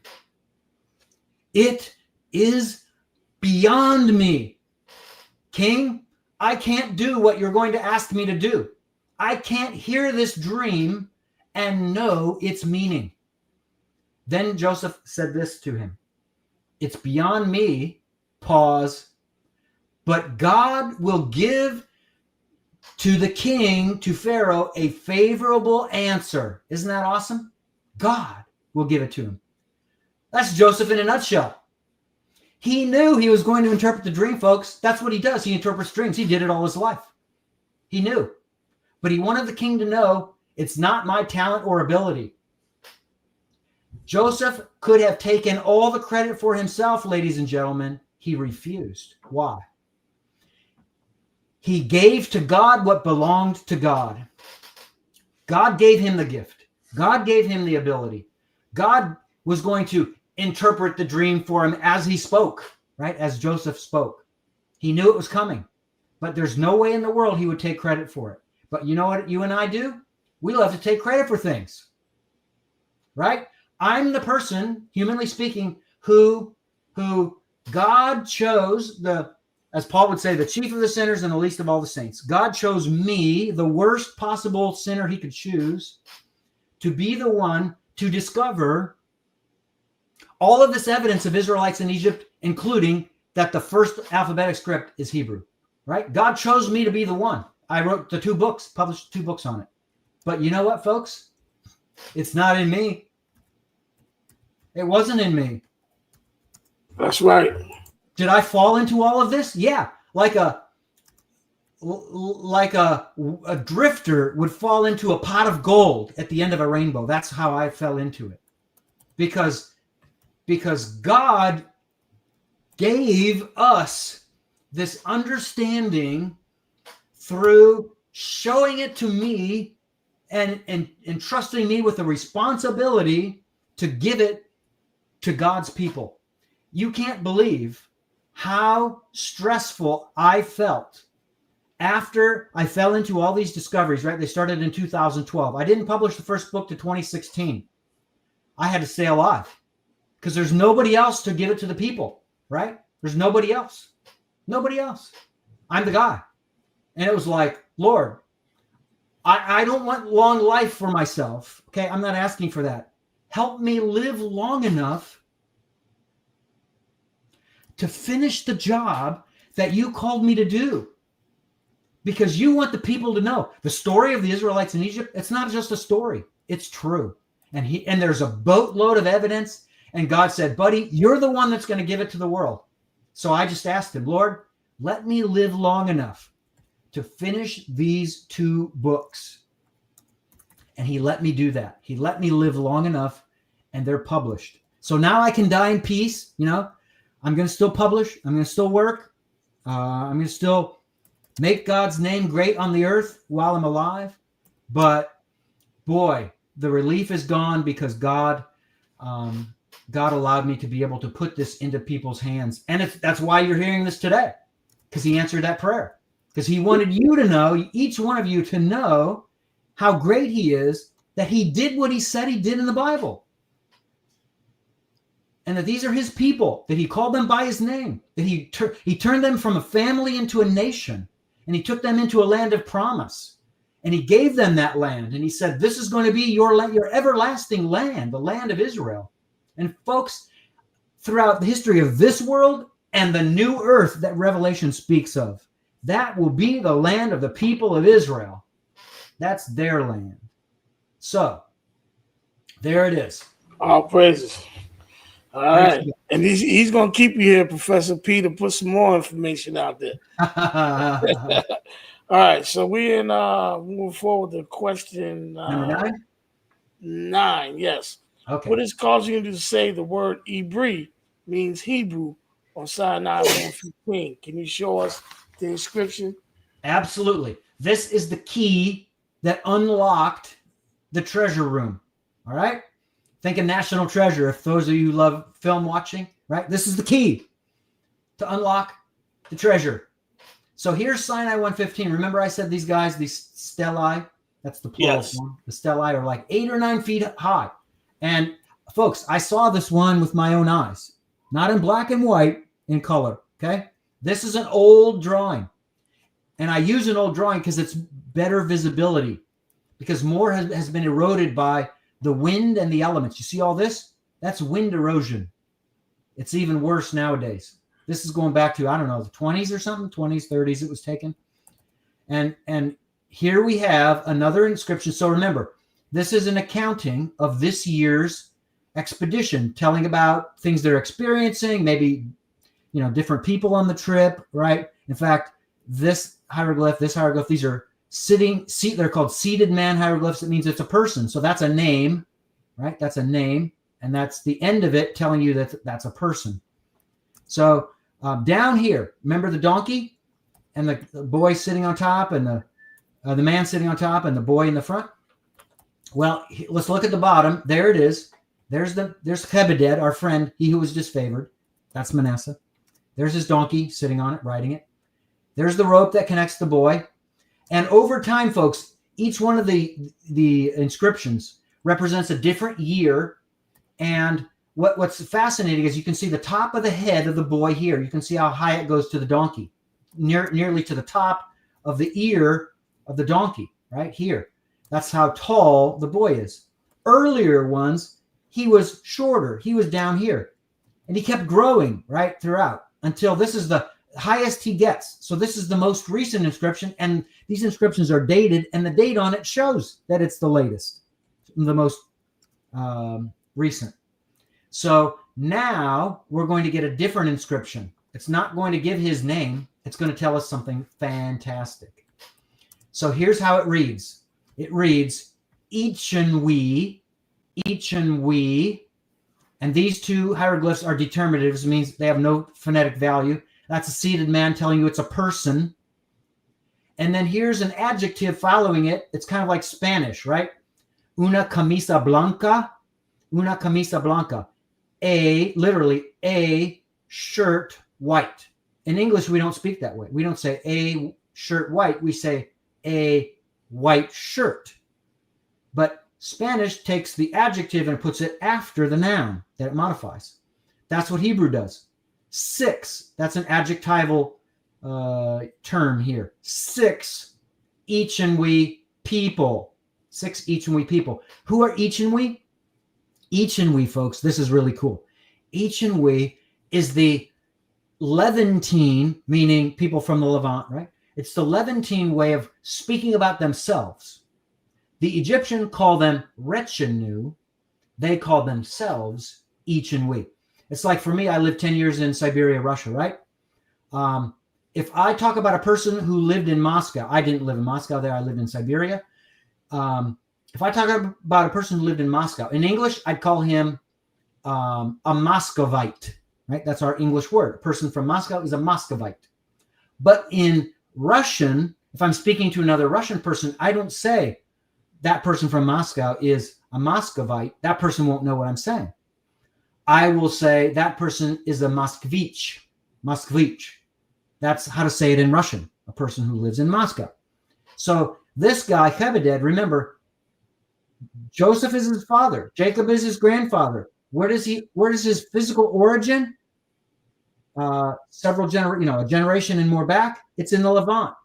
It's in the land of Retinue. But his people don't call it Retinue. His people call it the land of the Ichenwe people. So he writes Ichenwe. And by the way, this is not a hieroglyphic sign. It's not part of the sign list of 800 plus hieroglyphs. It's a really weird bird. You think that's the bird? No, this is the weird bird. This looks like an hourglass, but really it's an ingot, like a bronze ingot. And in the earliest Canaanite syllabic language or script that we have, this formed the w consonant with the e vowel to make we, and so it's phonetic. And so this author, he knows how to write in Canaanite syllabic. Right? Chebeded knows how to write in Canaanite syllabic. So he adds this Canaanite syllable or syllabic here. So there's 6 people who derive from the Levant, right? And that's true of Jacob's family, isn't it? And then it says this, and here it is. E, that's the reed leaf that makes the long I sound. That's another way of doing it apart from the dual sign, right? So there are multiple ways. So if it's phonetic, it makes the E sound. This is another non-hieroglyph, just like this is non-hieroglyph. This is a proto-consonantal letter. It's 2 years earlier than the first proto-consonantal inscription, full-blown inscription. We saw it. It dates to 1840. It's from Wadi Nasib. This is from Serbik Akhadim, several miles away. It makes the B sound if it starts a word, but if it doesn't start a word and in the right situation, it makes the V sound. Eve, Eve. And then that is a hieroglyph that makes the R sound. It's called an R mouth. It makes the R sound. So it goes E, V, R. And then the vowel that's there is not written, right? Because they don't write the vowels typically. Actually, no, this is not the E sound. This is I forgot. There's several meanings for it, several usages of the reed leaf phonetically. One is for a guttural sound, guttural consonant. This is the guttural consonant that we don't write in English. But anyway, it makes the vowel under it or with it, after this consonant would be the E sound. So it would be this guttural sound that we don't make, E under it, V, R, Ivre. And that's the A is the vowel after it that I'm suggesting comes after it that's not written. So it's consonant E underneath Ivre of, that means of. So Ivre is the Hebrew word to say Hebrews of. This is a redundant of, Hebrews of. And this is Gebitu, the beloved. Gebitu means house of God. House of God. Gebitu. So house of God, the beloved. When Jacob was in Canaan, and God told him to go to a special place, and God, one of the times he went there, God appeared to Jacob there. What's that place called? That place is called Bethel. Beth from Beit, house of. El or El is the word that the people in the Levant used for the king of the gods. That's what it means. The house of the king of the gods. That's what Jacob called the place where God appeared to him right? And wrestled with him there. Remember that story? So that city is a special holy city for Jacob because God met him there. And so when Chebeded is writing, when Manasseh is writing, he's remembering that city. Bethel, and he calls it the beloved, right? Because it's a special place. It's the most important city. It's like for me, I was born and raised in Akron, Ohio, right? Now, those of you who know basketball know that LeBron James came from Akron. He was born and raised in Akron, Ohio. I was born and raised there before LeBron, okay? That's my city. I wish you didn't bring that up just now about LeBron James. Hey, He's a Yashia's a LeBron James fan. He is? Well, Yeah. I am too. So LeBron and I share Akron, Ohio, right? That's my Bethel. And Chebeded calls it, that's called the Mer glyph. The Mer glyph, it means beloved. It's an adjective coming after the noun. It's his beloved home city. Even though he didn't grow up there, his dad did. His dad knew, right? Joseph knew of it.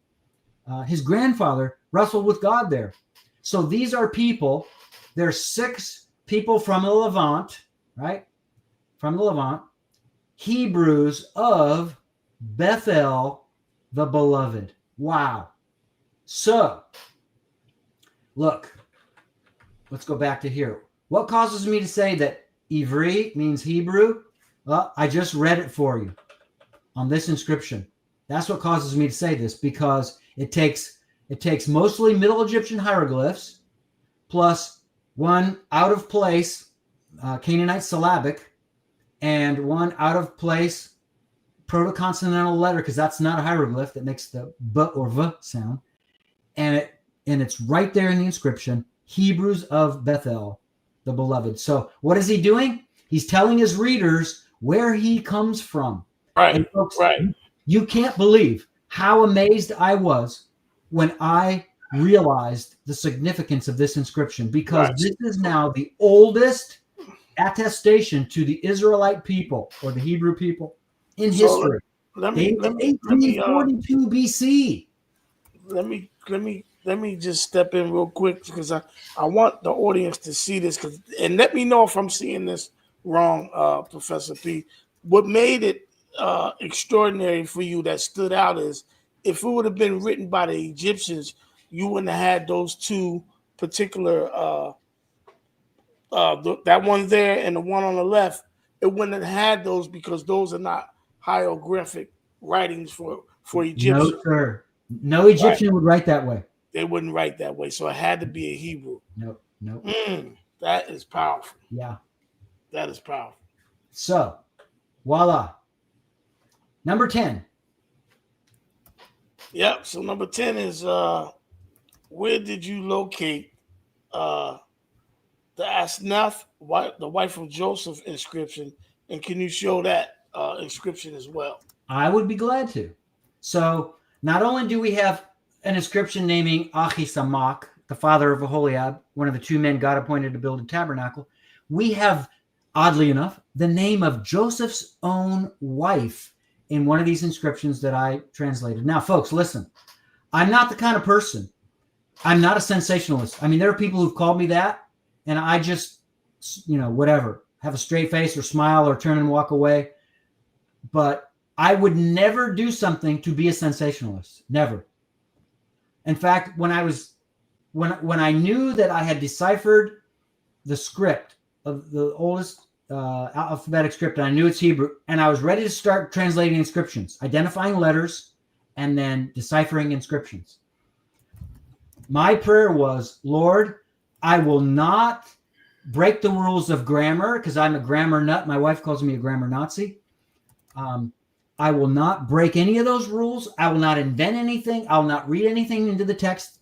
Even if it has to read something that goes against my view, I'm going to make sure that it reads the right way. I'm going to be faithful to what's in front of me, as a good scholar would do. And I said, Lord, you can, if there's any damage control, you take care of the damage control. I'm just going to be a good scholar, right? So that's what I did. And here I find these 2 biblical names, and there's a third one, but so Asnath is one of them. So here's the inscription. Remember our old friend Wadi Nasib? That's the water source for the people Yep. going down to do the Yep. Turquoise mining. This one, it's not far from 377. I've seen this one with my own eyes in color, no black and white.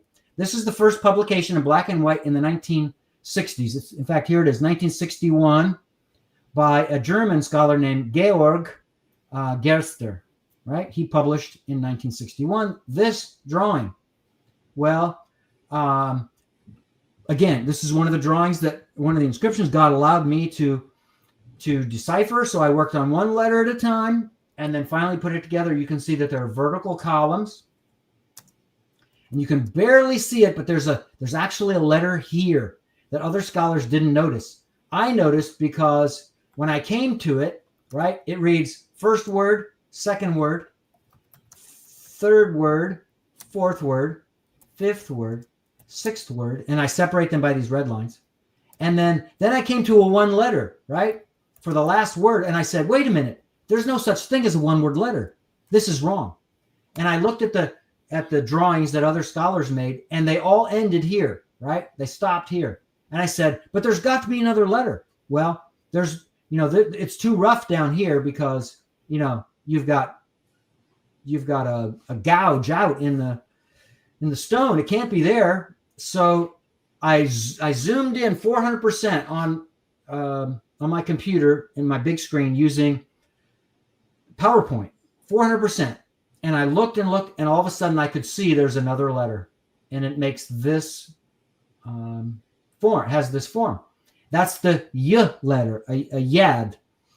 So, which is a Wow. name. Wow, I see that. Yeah. Then I knew that that's the first letter of the word, and that has to be the second letter. So now we have the reading. The house of, so bait is house of, bayit is house, bait is house of, bait, house of, kerem, the vineyard, and then here it is, the vineyard of, so the house of, the vineyard of Asnaf. Aleph, Samek, Nun, this is actually Nachash, which means snake. Nachash is one of the words for snake. And then Tayish, originally, which we know of as Tau, which means goat. It's a long story. But all of those letters together make the word Asnaf. So it reads, the house of the vineyard of Asnaf, and it's Devere, its innermost room. We saw that before. Remember the innermost room? Like the 4-room house? In its innermost room were engraved. They have come to life. So what is this inscription saying? Well, I lived in Russia, again, for 10 years. Some of my Russian friends, they had a summer house in Russian called a dacha. So what they do is they take a break from their work and they would go and live, if they could afford it, if they could do this, they would go and live at their dacha, their summer house, for weeks or months. And they would tend to their garden. Why? Because they didn't have that much money and they needed to grow vegetables to survive the coming winter, the fall and the winter. So they would grow enough potatoes and beets and other vegetables to be able to harvest them at the end of the summer, put them in there, what's called a pogreb, which is a below the ground. You burrow down into the ground and you make this, I don't know what the English word is even for it, this chamber where you store all of those vegetables, right? And so that summer house, if you live there, you make for yourself a little shack. And your little shack, your summer house, is where you'll stay overnight. You build it out of wood or whatever. It has walls. It's not like a full house, but you make it as nice as you can. Some carpentry people, whatever, help you. And then you stay there overnight. You protect your garden as it's growing, because there are some bad people in Russia who could, come and steal your crop near the end when it's mostly grown. So you stay there, you protect it, and then you work it, during the day, every day. Well, that's the idea that at Avaris, the Israelites had a vineyard, right? This is the word for vineyard, right? They had a vineyard, and they didn't grow potatoes and beets there and other things there. They grew grapes, because they're used to coming from the Levant, where they grew grapes all the time to make wine. And so there was a vineyard that was made there that the Israelites were growing, and they named the vineyard. Actually, they named the vineyard. They named the vineyard after Joseph's wife, Asna. Why did they do this? Because the two men that were in charge of the entire city, right? The two men were the two oldest sons of Joseph. Remember the title that D. Sobekemchat had? His title was ruler of Rechenu. Ruler is the equivalent of mayor. He was the mayor of the city of Avaris. All the Israelites who moved there, they were under his authority when he was alive, because Joseph bequeathed to him the control or the ownership of the entire city. It now belonged to his son, Ephraim. So that being true, Ephraim and Manasseh moved to Avaris. They were in charge of the whole place. So they decide they're going to have a vineyard there. What do they name the vineyard? They name it after their own blood mother. By this time, she's probably deceased. Maybe it was made while she was still alive. I don't know. But either way, it's named after their mother to honor her. And so the whole vineyard is called the vineyard of Joseph's wife, Asna. And what was done there is an engraving of the house. So it's like you have your summer house, right? You've made it. Well, one year you decide, I'm going to take some tools with me, and I'm going to carve beautiful carvings into the wood of that summer house, that dacha, right? And so that's what I do. I go and carve all those things into it.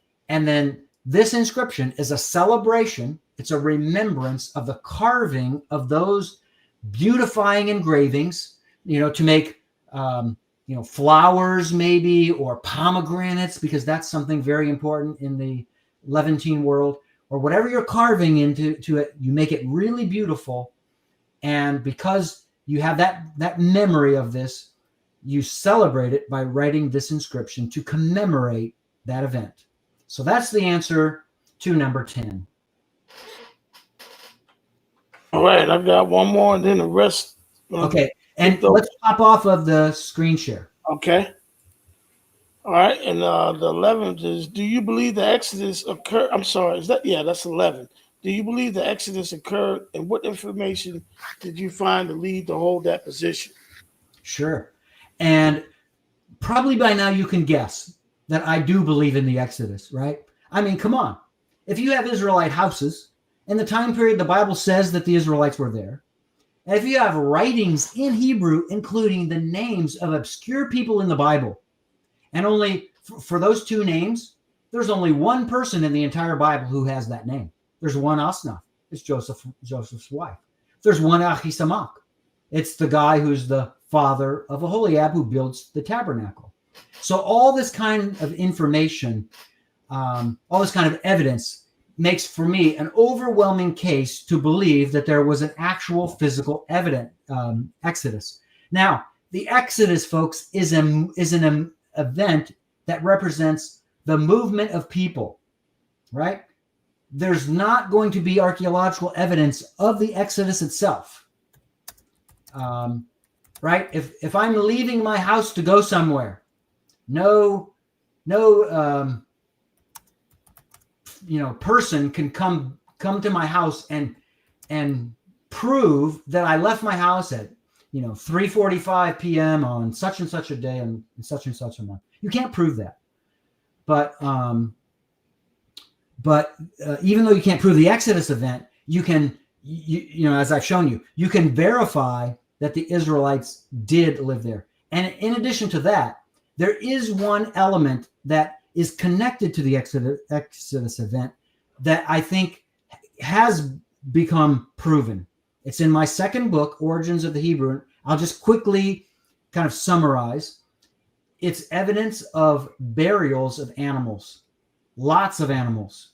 Many of these animals were buried in quickly dug holes, which become their tombs, right? Their graves. So they're quickly dug graves, multiple animals in many of the graves. And there's 4 kinds of animals. And by the way, this is in what's called the palatial district. This is where the palaces are. The king had 3 palaces. Who built them? The Israelites. 3 palaces, not one. And in the place where you're not supposed to really be running around your animals, there are animal burials there. 4 kinds of animals. What kinds of animals? Dogs, sheep, cattle, and goats. Those are the 4. If you open your Bible to Exodus 11 and 12, you'll find 4 types of animals. You know what they are? Dogs, cattle, sheep, and goats. Really? Yep. Matched. Perfectly matched. At the time of the 10th plague, God caused the death angel to come. The death angel struck down not only the firstborn of every person, except for those hiding behind or within a house that had the blood on the doorpost, right? Those people were protected. Everybody else wasn't. Every other animal wasn't protected. If that animal was a firstborn, it was a goner. It would die at the moment that the death angel came. So, what are you going to have all over Avaris? Dead people and dead animals. If you have a lot of dead people and a lot of dead animals, what do you need to do really fast for health reasons? Bury them. You've got to bury them quickly, or else, it will be a plague on you. It will become toxic and you will run the risk of death just from the problem created by a bunch of cadavers. So they buried the dogs, sheep, and cattle and goats that died roaming around the palace for whatever reason. And among the 4 animals that were buried, by far the most animals that they found were sheep and goats. As the Bible declares, the Egyptian people were not sheep herders. They were not herders of sheep and goats. That wasn't on their, to raise list of the animals that they raised. That's an Israelite custom. The Israelites had them all over the place. Mm-hmm. That's primarily what they raised, sheep and goats. So, of the burials of the sheep and goats, here's what's really amazing. The majority of the sheep and goats that were buried, the archaeologists, the secular, non-Christian, very non-Christian, Austrian archaeologists who reported these finds, they studied the bones of these sheep and goats. And you know what they discovered? Most of the sheep and goats were in their first year of age. Blew me away when I read this. Most were in their first year of age. At least one, maybe more, died visibly from a blow to the back of the head, which represents a humane way of killing an animal. Wow. That makes sense if we're talking about the Israelites who are supposed to be killing their unblemished sheep or goat animals to be applying the blood to the doorpost, having a little bit of food from it, right? Not feasting necessarily, but eating from it, and then using the blood on the doorposts. So, and yet our Bibles say that the sheep and goats were 1-year-olds, which makes us think they're over 1 year of age, but under 2. But if you study the Hebrew term, it's a technical term in Hebrew. It's Ben Shana. Ben Shana. What does that mean? Ben, son of, Shana, year. Son of a year. That term is used in various contexts in the Bible to denote a period of time that's less than a year. Not a whole year, not more than a year, less than a year. So a Ben Shana, Hebrew, is less than a year. So technically, our Bibles are not worded in such a way that it's as clear as it could be. I don't know if I want to say it's wrong, but it could be clearer. It could be a sheep and goats that are less than a year old. Right? That's how it should read in English, however you word it. So the archaeology in discovering these finds made me realize, and once I studied the Hebrew text, I realized our English Bibles are not perfectly worded here. And the very little pottery that's connected with these burials, and there wasn't much pottery, all of the pottery is related to the reigns of Thutmose III and Amenhotep II. As I proved in my 2006 journal article on the Exodus Pharaoh, clearly the only candidate that fits all of the biographical requirements of the Exodus pharaoh, and there's a number of them, the only one in any Egyptian dynasty to meet all of the requirements is Amenhotep II of the 18th dynasty. So I published that article in 2006. In 2012 or 2012, I read online about these animal findings and realized that they're probably connected to the event of the Exodus. And then I saw in the archaeologist's report that they found pottery and the pottery is datable and it dates to the reign of Amenhotep II. And that's when I knew this is the right evidence for the event of the 10th plague on Egypt right before the Exodus. This is the plague that got them kicked out of Egypt because Pharaoh didn't want to have to deal with them anymore. He caused them enough damage. So this, physical evidence. Does this physical evidence does it help my faith? Technically, no, because according to Hebrews 11, faith is believing that which is not seen, right? So I believe without the evidence. But when you add the evidence, now you know what it does to me? It's like Popeye eating spinach. It jams me up, right? Jacks me up. And it makes my awe of God increase another several levels because I now see the deeds, the great and mighty deeds of God in the physical record itself, dug up with shovels to show that what God said he did, he in fact accomplished that very thing. So that's the answer to number 11. All right. Number 12. What dating method did you utilize to date the Exodus older than scholars had previously thought? Yeah. So the good news is I'm not alone on this, and I'm not the inventor of this view, but my dating of the Exodus puts the event at Friday, the 24th of April, 1446. And you say, well, Dr. P, aren't you being going a little overboard trying to give it the exact right date? Guess what, folks? The Hebrew Bible tells us the year, the month, and the day. So if the Hebrew Bible tells us the year and the month and the day, we've got the possibility, not the guarantee, but the possibility of coming up with that very day ourselves. And if you read my Origins of the Hebrew books, you'll see where I argue why we can be confident that that's the exact day. So Friday, 24th of April, 1446. So my dating of the Exodus, that date, is known as the early Exodus view, 1446, middle of the 15th century. The other main view held is the late Exodus view, which dates it to about 1260, but its proponents are unable or afraid to choose a precise date for it. They don't even give a precise date, but I can give you not only a precise year, I can give you a month and a day. They won't. They won't even give the year.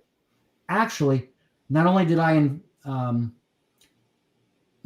not invent the early date view, but my view was the long-held scholarly view, the consensus view. It used to be in the old days. That view, my view, was the consensus scholarly view before the Exodus, the late Exodus view even came along. The late Exodus view was popularized by an archaeologist named William Albright, and he did that in the 1930s. The starting point for dating the Exodus is the Bible, which is the inspired word of God. And the reference for that, you can look this up, is 1 Kings chapter 6, verse 1. This gives us the moment in time when Solomon's forces began the construction of the first temple, which is datable from extra biblical sources. And I talk about that. Roger Young, a biblical chronologist, talks about that. And it also tells us that it was in the 480th year before that moment that the Israelites exited Egypt, right? So that means if it's the 480th, it means 479 plus some, as I say, the Russian term is miluch, which is pocket change, right? Which means some number of months. 479 year, some number of months. Back from 967 gets you to exactly 1446. That is the year of the Exodus. So all of that is how I got to the early Exodus view as correct. So it starts with the Bible, and then archaeology helps put pieces together and confirms it. So that's number 12. All right, Yashia, you got the next question. Okay, this is a lesson right here. Thank you again, too, Dr. P. My pleasure. It's kind of similar, but it's slightly different from the last few questions.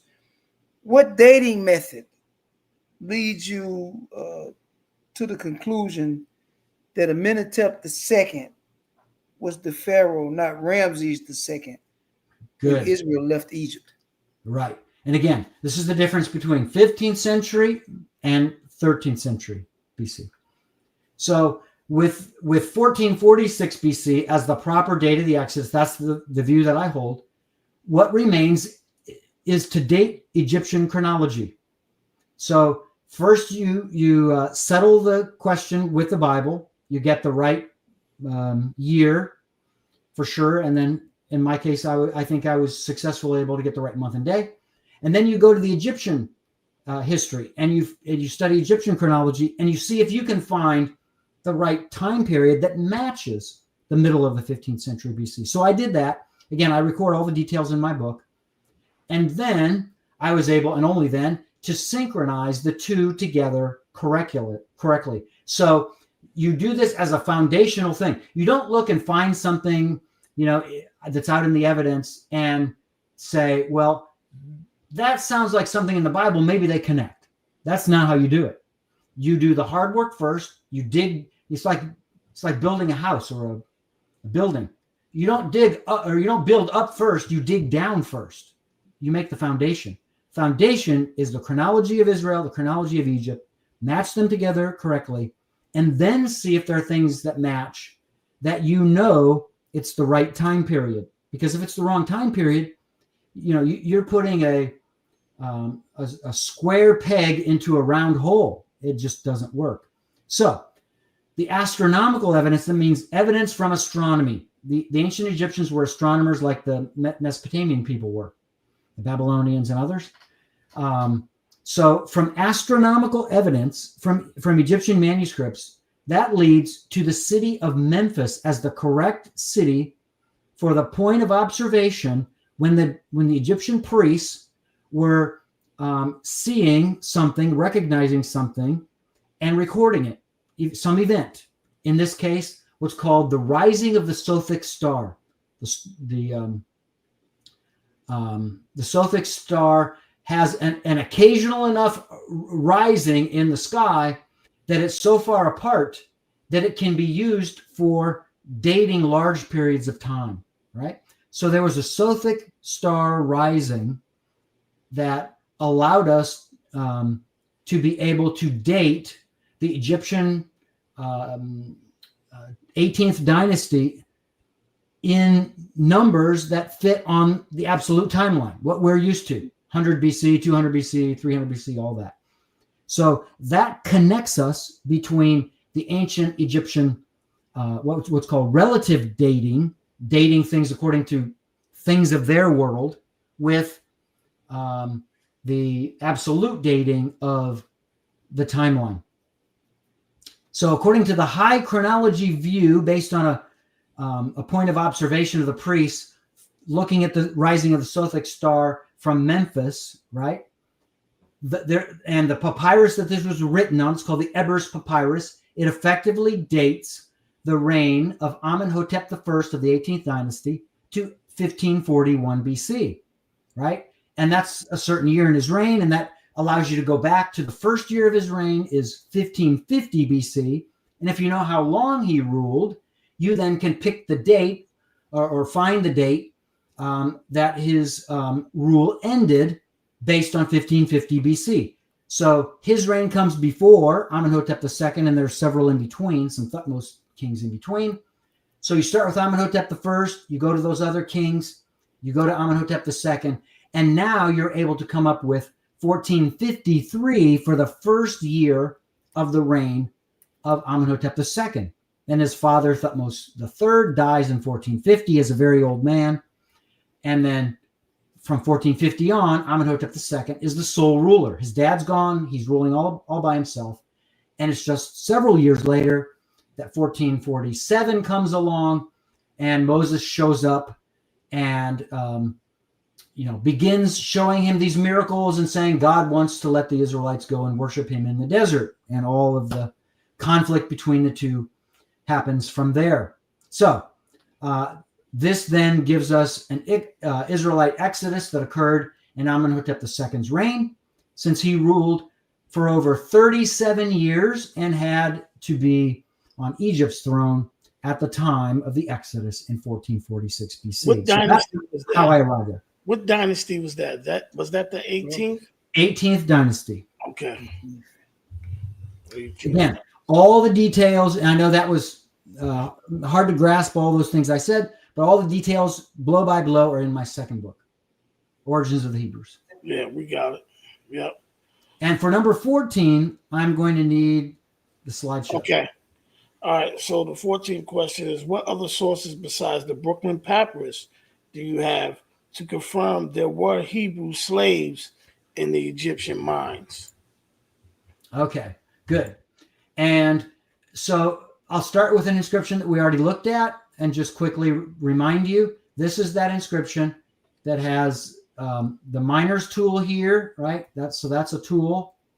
The inventory box here, the piece of pottery here, inscription here, and then, oops, I didn't really give you laser pointer. So the inscription that reads here, and there's the hand, and then there's that vertical part that comes down. So after you do all the work, which I did to just find all the letters, find all the strokes, and decipher it, it reads the overseer of minerals, Ahisamak, and then it tells us this on the left side. It says, and here we have the word the. That's an article right there, the h sound. The one having been elevated is weary to forget. So what does that mean? The one having been elevated is weary to forget. Well, remember, this is autobiographical. Ahisamak is the man who wrote it. He's in charge of minerals. So he's been elevated to this position of overseer of minerals, right? So that's his job. That's in his title. So he is the one, autobiographically, who has been elevated. But when he looks at himself, he puts a mirror in front of himself and he says, ooh, look at all the wrinkles. What does he see? He sees that he himself is weary to forget. Now, the inscription doesn't tell us what he's weary to forget. It leaves that out. He's weary to forget something, but what is it? We don't know. We just don't have the information. So only the context can help us. It was composed shortly before the Exodus. They're slaves going on these expeditions now. In Joseph's day, the Hebrews, Manasseh went on expeditions where they and the Egyptians were friendly. But at this time, they're not friendly. And all of these inscriptions of this time, Moses' era, like this one here, they're very pessimistic. They're talking about something very glum, very alarming. This is one of those. One of them talks about how they've been attacked and my father has been depleted, which could mean killed, right? So this one says that Ahisamak is weary to forget something. What is it? It's all of the pain and the suffering that's connected with their slavery. How do we know? Contextually in the Bible, this is the point, beginning of Exodus, when the Israelites are complaining left and right because they have no freedom, right? Like the Charlie Kirk shirt, the freedom shirt, they have no freedom shirt that they can wear. They're slaves. So they're crying out all the time. And that sorrow, that aggravation, that pain, forces them to write negative things, which again, we read about in just about every one of these New Kingdom inscriptions of Moses' day from the 18th dynasty. So he's weary to forget all of the pain and suffering of the years of enslavement and all that that entails. And then the other inscription that mentions a name is Sinai 361. There it is. Here's the inscription.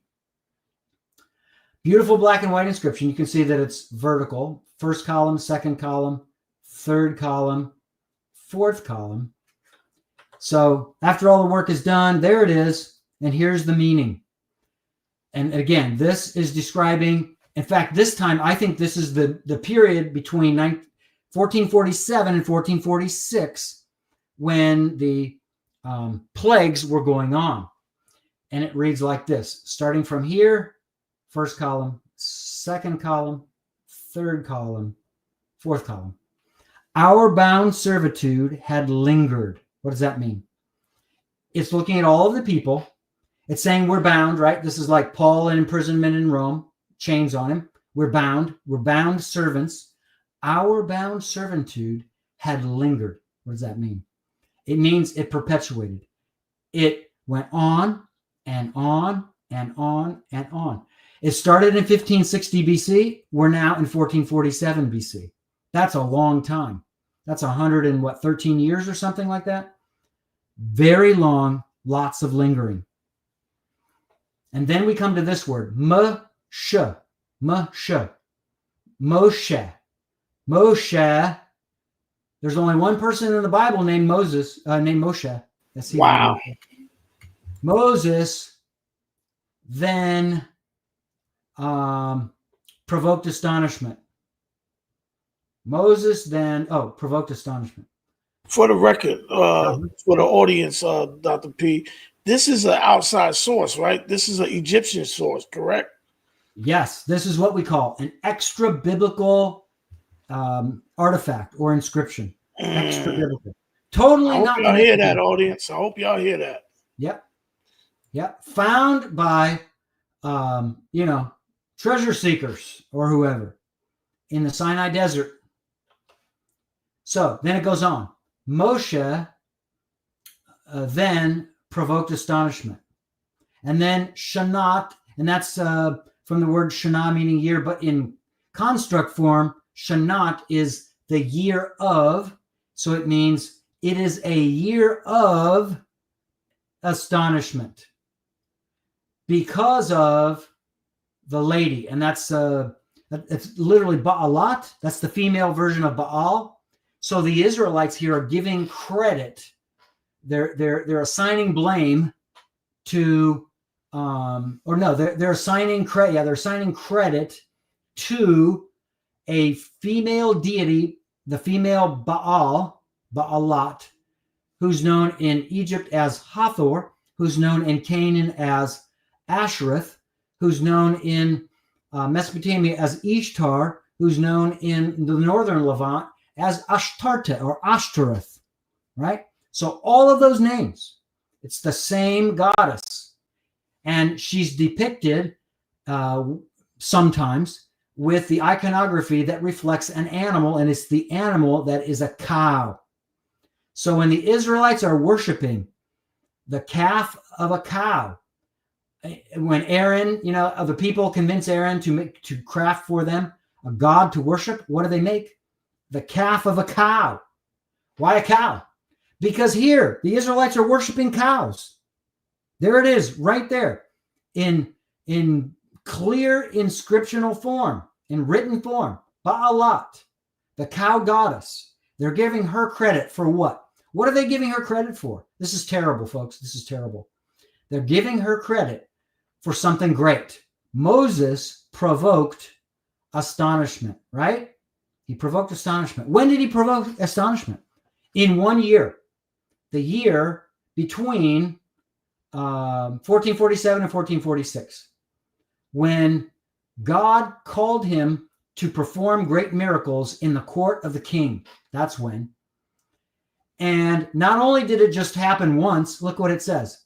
It's a year, a shanat of, a year of astonishment. So it's not just a one-time deal. It went on, and it's been going on. It's probably in the process right now still. It's been going on and on and on for an entire year, right? Now, funny thing is, scholars, biblical scholars, including staunchly Bible-believing Christian biblical scholars and unbelieving biblical scholars, will all tell us that what the story is telling us in the Bible is the period of the miracles and the plagues on Egypt lasted for about a year in time, not a day, a week, a month, or even a few months, but about a year. And here it is on an inscription, letter by letter, word by word. I translated exactly as I was supposed to as a scholar. And that's what it's telling us. It matches what scholars have told us. In fact, I'm pretty sure in one of the ancient Hebrew sources, pretty sure it's the Talmud. The Talmud says that this was a period of a year. The Bible doesn't say that. The Talmud does. So that tradition got passed on to the Jewish scholars who wrote it down in, again, I think it's the Talmud. So folks, this is powerful evidence of Moses. And if there's one person that secular scholars tell us didn't exist outside of maybe Jesus, but that's harder to argue, it's Moses. They tell us the first 5 books of the Bible, they were written 1,000 years later. But listen, this inscription dates to the reign of Amenhotep II. So it's got to be around 1446. So it's 1447 or 1446, probably early 1446 in the winter before they leave in April at the time of the Exodus. So, folks, can you get more powerful than this for extra biblical evidence? Moses. All praises, man. All right, we're on. You can pop off of the. Okay. There we go. All right, so we're on 15. Do you have any knowledge of the names which have been translated on the Brooklyn Papyrus as Issachar, Ashar, Shafar, if this is true? So my answer about the Brooklyn Papyrus would be no. I have not studied the names of the inscription, the names of the people listed on the inscription. I haven't studied it for myself, so I can't verify that these names are there. But since I haven't studied it, I can't refute that those names are there. That's not something I have a view on. Could be one way or the other. But I'll say this. Of the 95 servants who are listed on this papyrus, 45 of them are of Asiatic origin, meaning they're not native Egyptians. So of those 45 people, it's very plausible that some of them could be Hebrews. That's not impossible. Wow. That's 15. All right. Yashia, you up.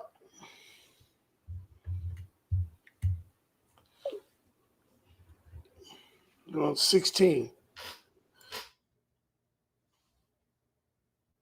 You're muted, Yashia. I'm sorry. Here we go, Doc. Mm-hmm. Number 16. The Ipuwer papyrus. In your view, is this an account? Well, I guess we just kind of covered. Is this an account of the plagues placed on Egypt before the Exodus? Right. And this one will take me a minute, but a few minutes. My answer, in short, is no. I do not believe that the events recorded on the Ipuwer papyrus have anything to do with the 10 plagues on Egypt. And here's why. Okay, first the papyrus. When was it composed? When did somebody write it? It was written around 1250 BC, right? So remember, the Exodus is in 1446 BC. The Israelites have been almost 200 years out of Egypt. They've been in Canaan for a long time now, 150 years or more. So that's when a papyrus is written, but it's a copy of a story that was first written and composed in Dynasty 13, probably. We're not 100% certain on that, but it's all of the evidence, in my estimation, points to Dynasty 13. When is that? That's after the death of Joseph. Joseph dies in 1804, right before the end of the 12th dynasty. And then we move into the 13th dynasty, and Egypt becomes very weak in the 13th dynasty, right? So it's in that time that the story is probably composed. So Joseph's grandchildren probably are alive. Certainly his great-grandchildren are alive, and other generations are starting to be born. But it's in that time that it was composed, which is, shortly after the lifetime of Joseph's sons and maybe grandchildren. Therefore, the story recorded on the papyrus took place about 200 years before the 10 plagues happened in 1447 to 1446 BC. So all that to say, the events written in the papyrus happened 200 years earlier than the plagues, the miracles that Moses performed and the plagues on Egypt. So if the story predates it by 200 years, it can't be describing the story. Now, you could say to me, well, Dr. P, what about on the papyrus? It says, throughout the land, blood is everywhere.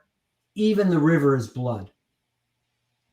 Well, think about that for a minute. So here's what it says, the papyrus. Throughout the land, blood is everywhere. Stop.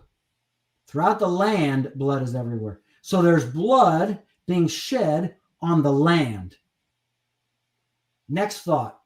Even the river is blood, right? So those are the thoughts from the papyrus. Quote, throughout the land, blood is everywhere. Even the river is blood. End quote. All right.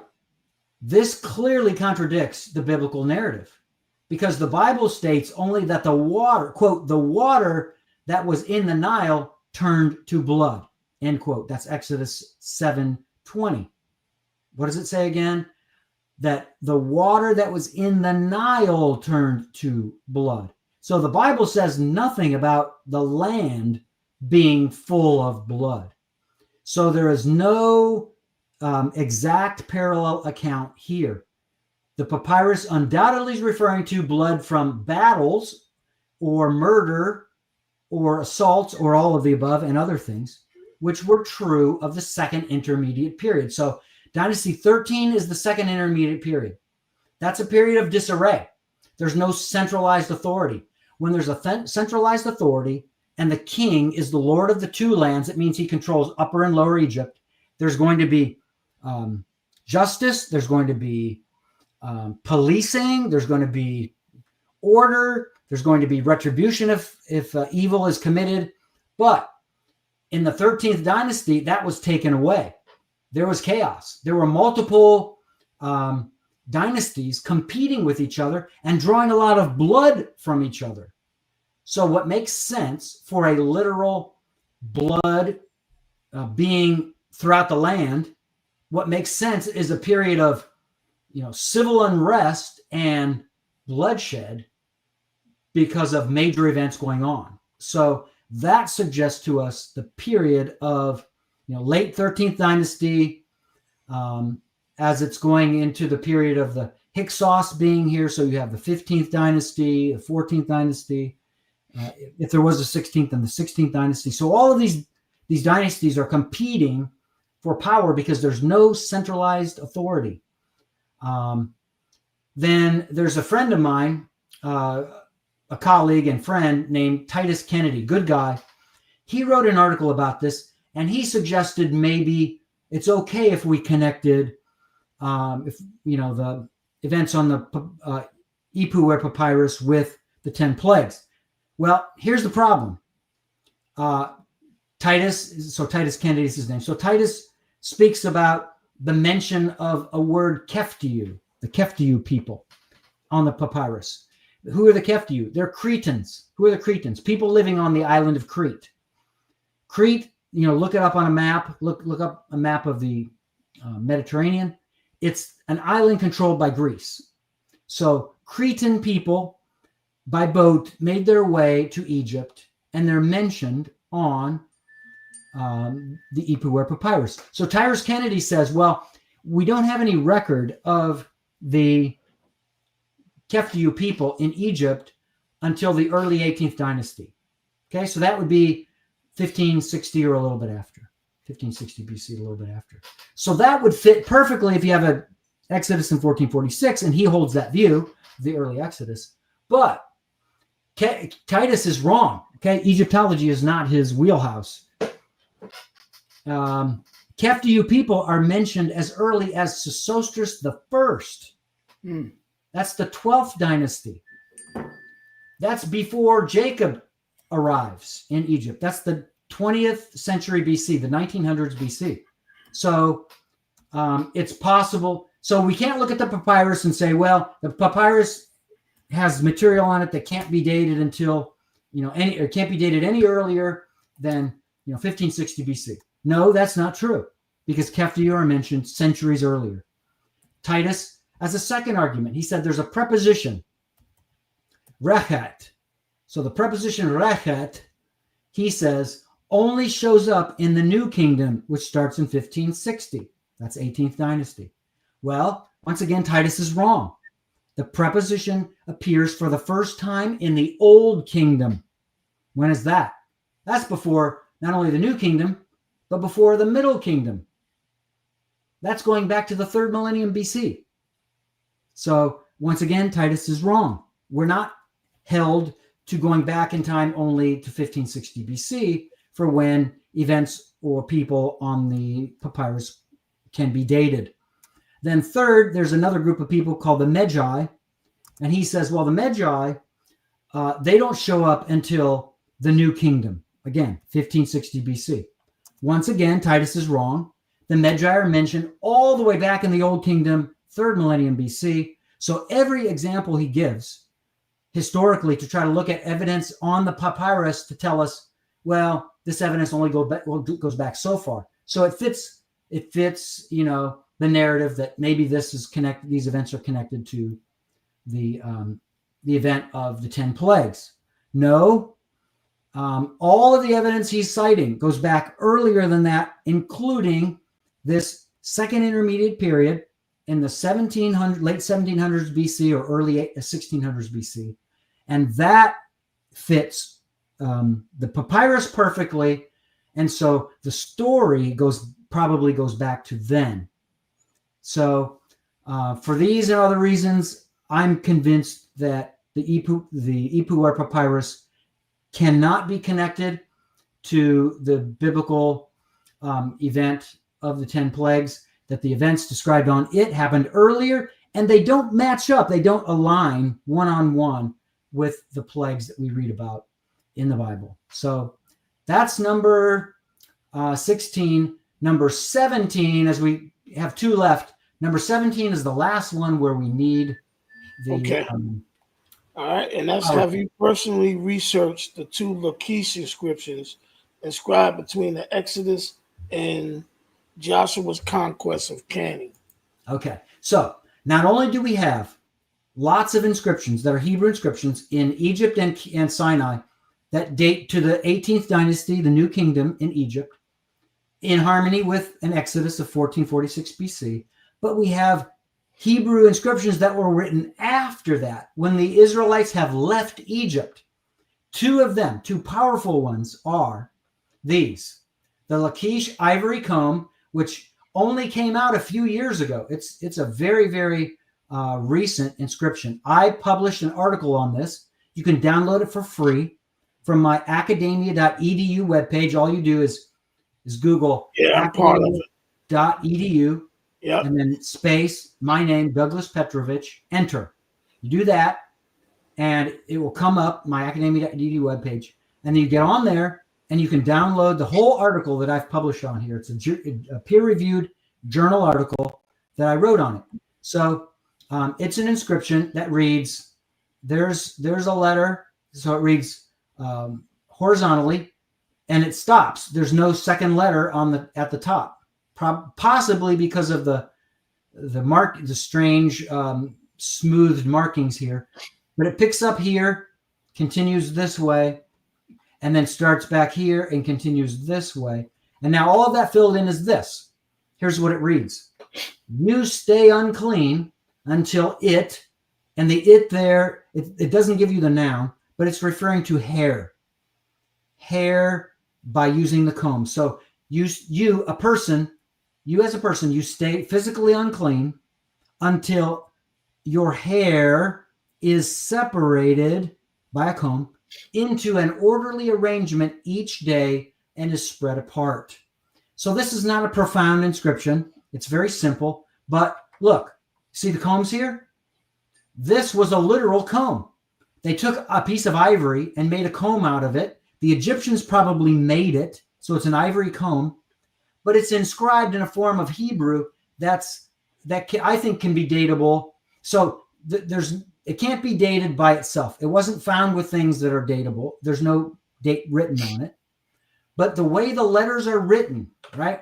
The formation of each of the letters, for me as an epigrapher, as I compare it to other inscriptions, it shows me it's almost certainly dating to the 15th century BC, because the letters match almost perfectly with the characteristics of the letters of the alphabet as it evolved over time. And the script did evolve over time.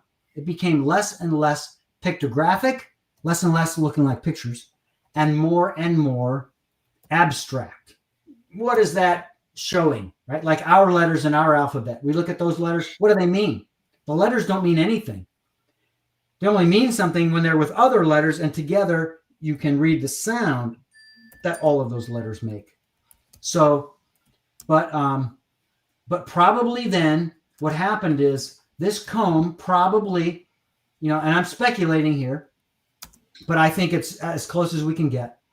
Probably an Israelite received this ivory comb among the plundering, right, that the Israelites did before they left. Because after the 10th plague, Pharaoh said, get out of here, you people. What happened? It says they plundered the Egyptians. They took their silver and gold and precious things. Probably this comb was part of it. The Israelites most likely at this time were dead poor. They couldn't have an ivory comb, from an elephant's tusk. Where do they get the money for that? But if they're plundering the items of the Egyptians, they take the comb, they go out into the desert, and at that time, then, you got nothing to do, right? 40 years wandering around. They didn't even have mopeds or bicycles. So what are you going to do out in the desert? Well, you can write. So they took that comb and they very finely wrote on it, and they inscribed this inscription for the user of the comb. And he's basically saying, look, or she is saying, look, what you do is you wake up in the morning, right? If you're a woman, you go to your boudoir and you have a nice desk there, and you have a mirror in front of you. You open your drawer, you pull out your brush or your comb, and you start brushing through your hair. What do? You're separating all the strands of your hair, right? Just like the text says. You're separating it into an orderly arrangement each day. Every morning you do the same thing. What does it do? It spreads your hair apart and makes it look good, even if you didn't wash it yet that day. If you do a good enough job, if sleep hasn't ruined your hair totally, right? You wake up, you look in the mirror, and you say, okay, I can fix this. So you take your comb, your brush, you do it, and you say, how does that look? Yep, that passes. Bingo, I'm good for the day. So your comb separates your hair into an orderly arrangement each and every day. So there's that inscription, and there's one more. This is really cool. This is the Lachish milk bowl ostrakhan. Front of it, or no, the side with the writing. This is the inside of the bowl because it's a bowl. It's part of a bowl, and this is the other side of it, the side with a beautification or a a painting of geometric forms that make it look nice. So I did the work here on it. I pulled it away, and it reads like this. 3 lines. They're supposed to be horizontal, but they're kind of slanted. Eved, which means, and it reads right to left. Eved means servant. Al, literally over or on. And then this is in the middle by itself. And then nofet, which means honey. It's a very obscure word. It means honey. Servant over honey. What does it mean that he's over honey? It means he's in charge of it, right? We say that in English. So he's the servant in charge of honey. Now, this inscription, no, I don't have anything else. This inscription was found at Lachish, one of the cities destroyed by Joshua, according to chapter 10 of Joshua.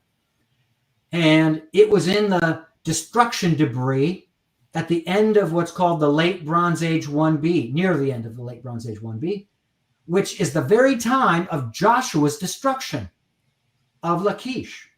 So here it is, a Hebrew inscription, and it was touching burnt material. So they took those charred remains, and it was organic material. It was black charred remains. They took it to a lab. They did carbon-14 dating on it, and they determined that burnt material goes back to the last quarter of the 15th century BC, basically 1450. It's a range, 1425 to 1400 BC. That's the range. Isn't that cool? Isn't that amazing? You have a Hebrew inscription. So how does it get there? Well, who is this guy? Who is the servant in charge of honey? I would venture to say that when Joshua took over for Moses, he appointed people who were faithful to be in charge of various roles. So they had something that they had to do, right? Just like Ahisamach was in charge of, he was the overseer of minerals as a slave. Well, these people are free now. And so he says, okay, when we go city to city throughout Canaan, we're going to be capturing cities and killing people, right? They're supposed to kill all the men, women, children, and animals. And except for the first city of Jericho, they're allowed to take the plunder for themselves. So if you can find anything of use, take it. It's yours. So probably Joshua appoints all these different people to different roles. One guy, he says, okay, you, buddy, I want you to be in charge of honey. So when we break into a city, we kill all the people. Now we start looking for things. You go find the honey. You collect it. You store it. You have an inventory. And when somebody comes to you, one of the army members, right, Joshua's army, somebody comes to you one day and says, I've got a sweet tooth today. It's time for me to suck on some honey. So what do? You go to the guy who's the servant in charge of honey, and that's his title, right? This is title. And you go to him and you say, okay, bud, give me 3 ounces of the good stuff. And he says, okay. And he marks it on his tabulation, right? 3 ounces. John took 3 ounces.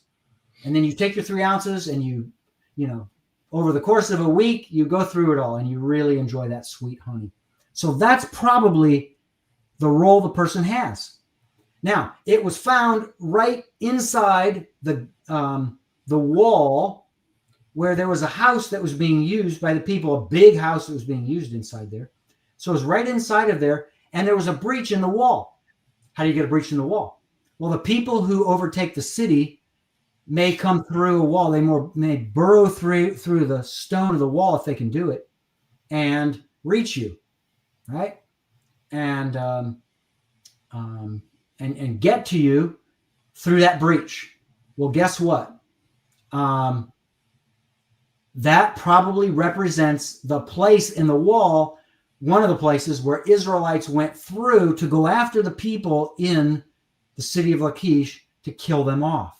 So the servant in charge of honey, he has what is this for him? It's a business card. He has this business card, and he runs through the breach in the wall that his buddies made. He goes and he helps kill people. He finds the honey. He has the pot of honey with him. He's coming back through, ready to go out the city. And remember where the breach of the wall was? Well, they had to, light it on fire, and that's where you get the burnt remains. So there were things on fire that were there, probably wood. And so it's on fire, and so it's sitting there smoldering, right? Smoldering wood or whatever. And what does he do? He reaches into his back pocket. He pulls out his business card, and he drops it right on top of the smoldering debris just before he leaves the city through that breach in the wall. And he leaves it as a memento to show that it was the Israelites who performed this, and that he, the servant in charge of honey, was involved in the process, and he walked out with their honey to distribute to their people. So that's the meaning, the significance of this inscription, and it ties together the events chronologically of the Exodus and the sojourn in Egypt from 1876 to 1446 BC, then the 40 years of wandering in the wilderness, 1446 to 1406, and then 1406 to 1400 is the conquest under Joshua. And this inscription fits the timeline perfectly, and it's datable because it's touching that debris, that's organic material that can be dated with radiocarbon technology. Pretty cool. So that's it for this. We got the last question, Yashia. You got it. Okay. You can take off the. Okay. This one's pretty straightforward. This is like put everything in retrospect. Dr. P, this was magnificent. What a presentation. Wow. Good. Truly. Thank you. Why are there so many Semitic toponyms being discovered in Egypt? Good question. Why are there so many Semitic toponyms discovered in Egypt that are written with Semitic? And so a toponym, for those of you who don't know, it's the name of a city or a site. So it's an ancient site, people live there. A toponym is just a recording of that name of the city, because every city had a name, even towns and villages.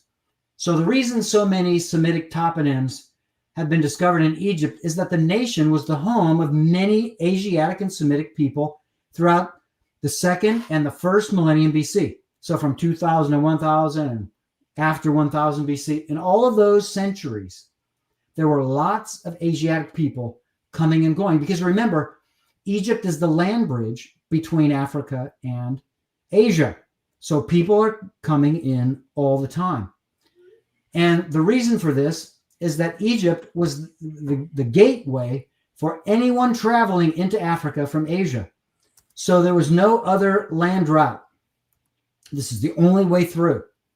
Israelites and many foreign people flocked to Egypt for many reasons, not the least of which is that Egypt had a constant source of fresh water and was naturally defensible. And so it was people were hardly in any real danger of foreign invasion. So if you're going to go somewhere, you want to be safe, right? The ancient world is a cutthroat place. It's a risk to be maybe attacked, right, by a foreign empire, some vicious king. That's a real threat all the time. But Egypt is different than the other places. It's naturally defensible. On the north, it has the Mediterranean Sea. On the east, it has the Red Sea, an offshoot of it. To the south is Nubia, and that you're getting into hardcore Africa there. So there aren't many, terribly powerful warlord empire building kinds of nations to the south. So you're good on the south, pretty much. Sometimes Nubians were a problem, but usually the Egyptians were more powerful. And then on the west, you have the Libyan desert. So who's going to attack you? You're virtually fully defensible. So this is the kind of place where Asiatic people would go knowing they probably have a good life for them there and they can be safe. So yeah, lots of people coming and going through there. If they stayed there long enough, they'd realize this is a great place to live. So they would stay. And that's why we see so many Asiatic toponyms, right? Because there are people who come from those cities and they have stories to tell, and those get recorded. And so the names of those Asiatic sites, including Israelite sites, are kind of brought with the people, and then they show up in the written record. So there it is. There's the answer to our last question. Awesome. Hey, Doc, tell everybody where they can get your books from. This is one of them, the world oldest alphabet, and this is I haven't read this one yet. Origins of the Hebrews. Matter of fact, let me put it on the screen so they can see it. But I'm telling, before we let you go, let everybody know where they can order your book. Yeah, that's a great idea. Thanks for asking about that. So my first book, The World's Oldest Alphabet. There's only one way to get it, and that's from the publisher in Israel. It's called Carta, right? Carta in Jerusalem. Carta, Jerusalem. I can send you the link, maybe Barawak, and you can include it in the comments or something, or get it to people, you know. But or maybe I could probably pull it up real fast here. I have it. Yeah, if you could pull it up, you could put the link in the chat if you're able to do it. Yeah. Yeah. If not, I'll get it. If not, I'll get it in there. Okay. Yeah, I can do that. So where's our chat? The chat will be you have to look for comments on your screen. On the bottom right. Yep. And here's the two books on the screen too, family. For you guys to see. Okay. There's the web address for the world's oldest alphabet. As for Origins of the Hebrews, you can get it through Amazon. You can get it through the publisher, which is in America. It's New Creation. Links in the chat, family. Yeah. Good. Or I sell that one myself. So I bought a bunch of copies of that, of Origins. Okay. I sold out of the ones I bought of World's Oldest Alphabet to resell. But I do resell clean copies of Origins of the Hebrews for $40 and then shipping. And I sign it for you, so you get the author's signature, and I'll make a nice little inscription there for you. Please order these books, family. I'm telling you. Yeah, and you can order directly from me, and I'll get a bigger what's it called, a royalty that way, because if you order from Amazon, Amazon's a cash cow, and my absolutely. So get a signed copy, and you can help old Dr. P a little bit more if you want. Yes. I'll be glad to sell you that. Yes. And so you one can go last to thing I want you to say, and this is just an opinion question, and we're gonna let you go. On this, because we teach identity, language, and culture. It's very important when studying the biblical text. How, on a scale of 1 to 10 through your research, how would you rate studying, and how important it is identity, language, and culture in doing your research? Ooh. Just it's 1 a to 10. If 10 is most important, it's a 10. Thank you. I hope you guys heard that, because we try to teach that, Dr. P, and a lot of people seem like they can't grasp that. That's not important. The identity, language, and customs. You have to understand the mindset of the people that walk the earth at that time. Mm-hmm. Yeah, Barak, I live in the South now, right? I live in Texas. I teach online, so I can live where I live in the Houston area. A lot of Southern preachers here, right? A lot of Southern preachers. They have a policy. They say, all you need is the King James. Don't study the Greek Bible. The Greek Bible is not going to help you. Original languages don't mean anything. And guess what? All of those preachers, every one of them, not a one of them has ever studied Greek. They're probably too lazy, and they don't know what they're missing, right? But when you study it and you learn it and you start studying the Bible in the original language, you know this as well as I do. The light bulbs come on all over the place. Now you start to understand the Bible much better, much deeper, in much greater ways. So it's indispensable. You've got to have it. Yeah, sorry about that. I got kicked out. I didn't hear the last. What was the last sentence you said? So just that the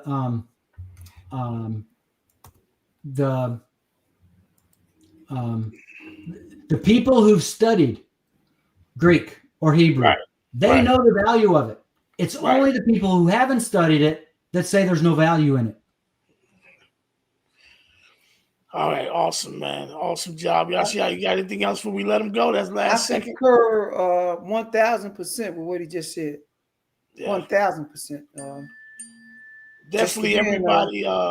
Yeah, go ahead, Yashia. Go ahead. I was just saying, thanking him again for being present, giving us this plethora of information, knowledge, and firsthand presence at these scenes. And so the chat seems to be greatly appreciative, and so are we. So a lot of people missed it. They're gonna probably go back and come back and watch. Well, they it. should. Late start, Wow. but they'll come back. They'll watch it. They'll pick up the views later. But we thank the Most High for allowing you. Yeah, thank you, Lord. To research this information, to find it, and present it to everybody. I think it's amazing, and I like to always say, just because the majority of scholars say something, doesn't always mean it's right. Amen, brother. That's Amen. not always mean it's right. Amen. Thank you for giving me the opportunity to have a mouthpiece to spread it more. Yes, sir. Yes, sir. And hopefully, once we get through your books, we might get you to come on back on and explain some of that. You know where to find me, brother. You know where to find me. Yes, sir. All right, y'all. It's been a blessing. Everyone, have a blessed evening. And Lord bless you, brothers. Definitely to bless you and your family as well. Mm-hmm. Thank you. Good night, family. Good night, everybody.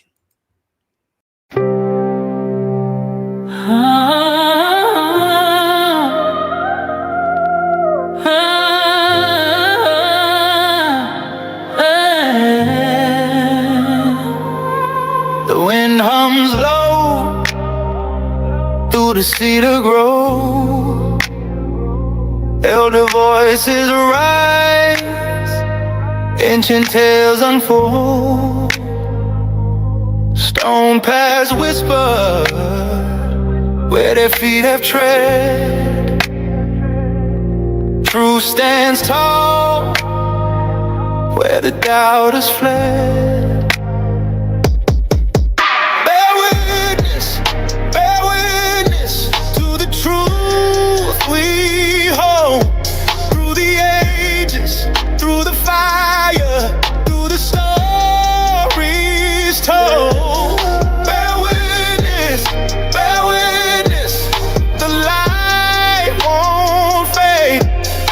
Elder Barawaki Ashia, their truths cascade. The stars align with the chants they sing. Time bends softly on the notes they bring. In their hands, scrolls of wisdom worn. In their eyes, the dawn of a world reborn. Truth is not a whisper, not a fleeting sound. It's the echo of the ages, the earth profound. Bear witness to the truth we hold. Through the ages, through the fire, through the stories told. Bear witness, the light won't fade. Elder Barawaki Ashia, their truths cascade. Through the deserts, through the storms, through the shadows, through the forms, the truth remains and never bends. The elders speak, the world ascends. Through the deserts, through the storms, through the shadows, through the forms, the truth remains and never bends. The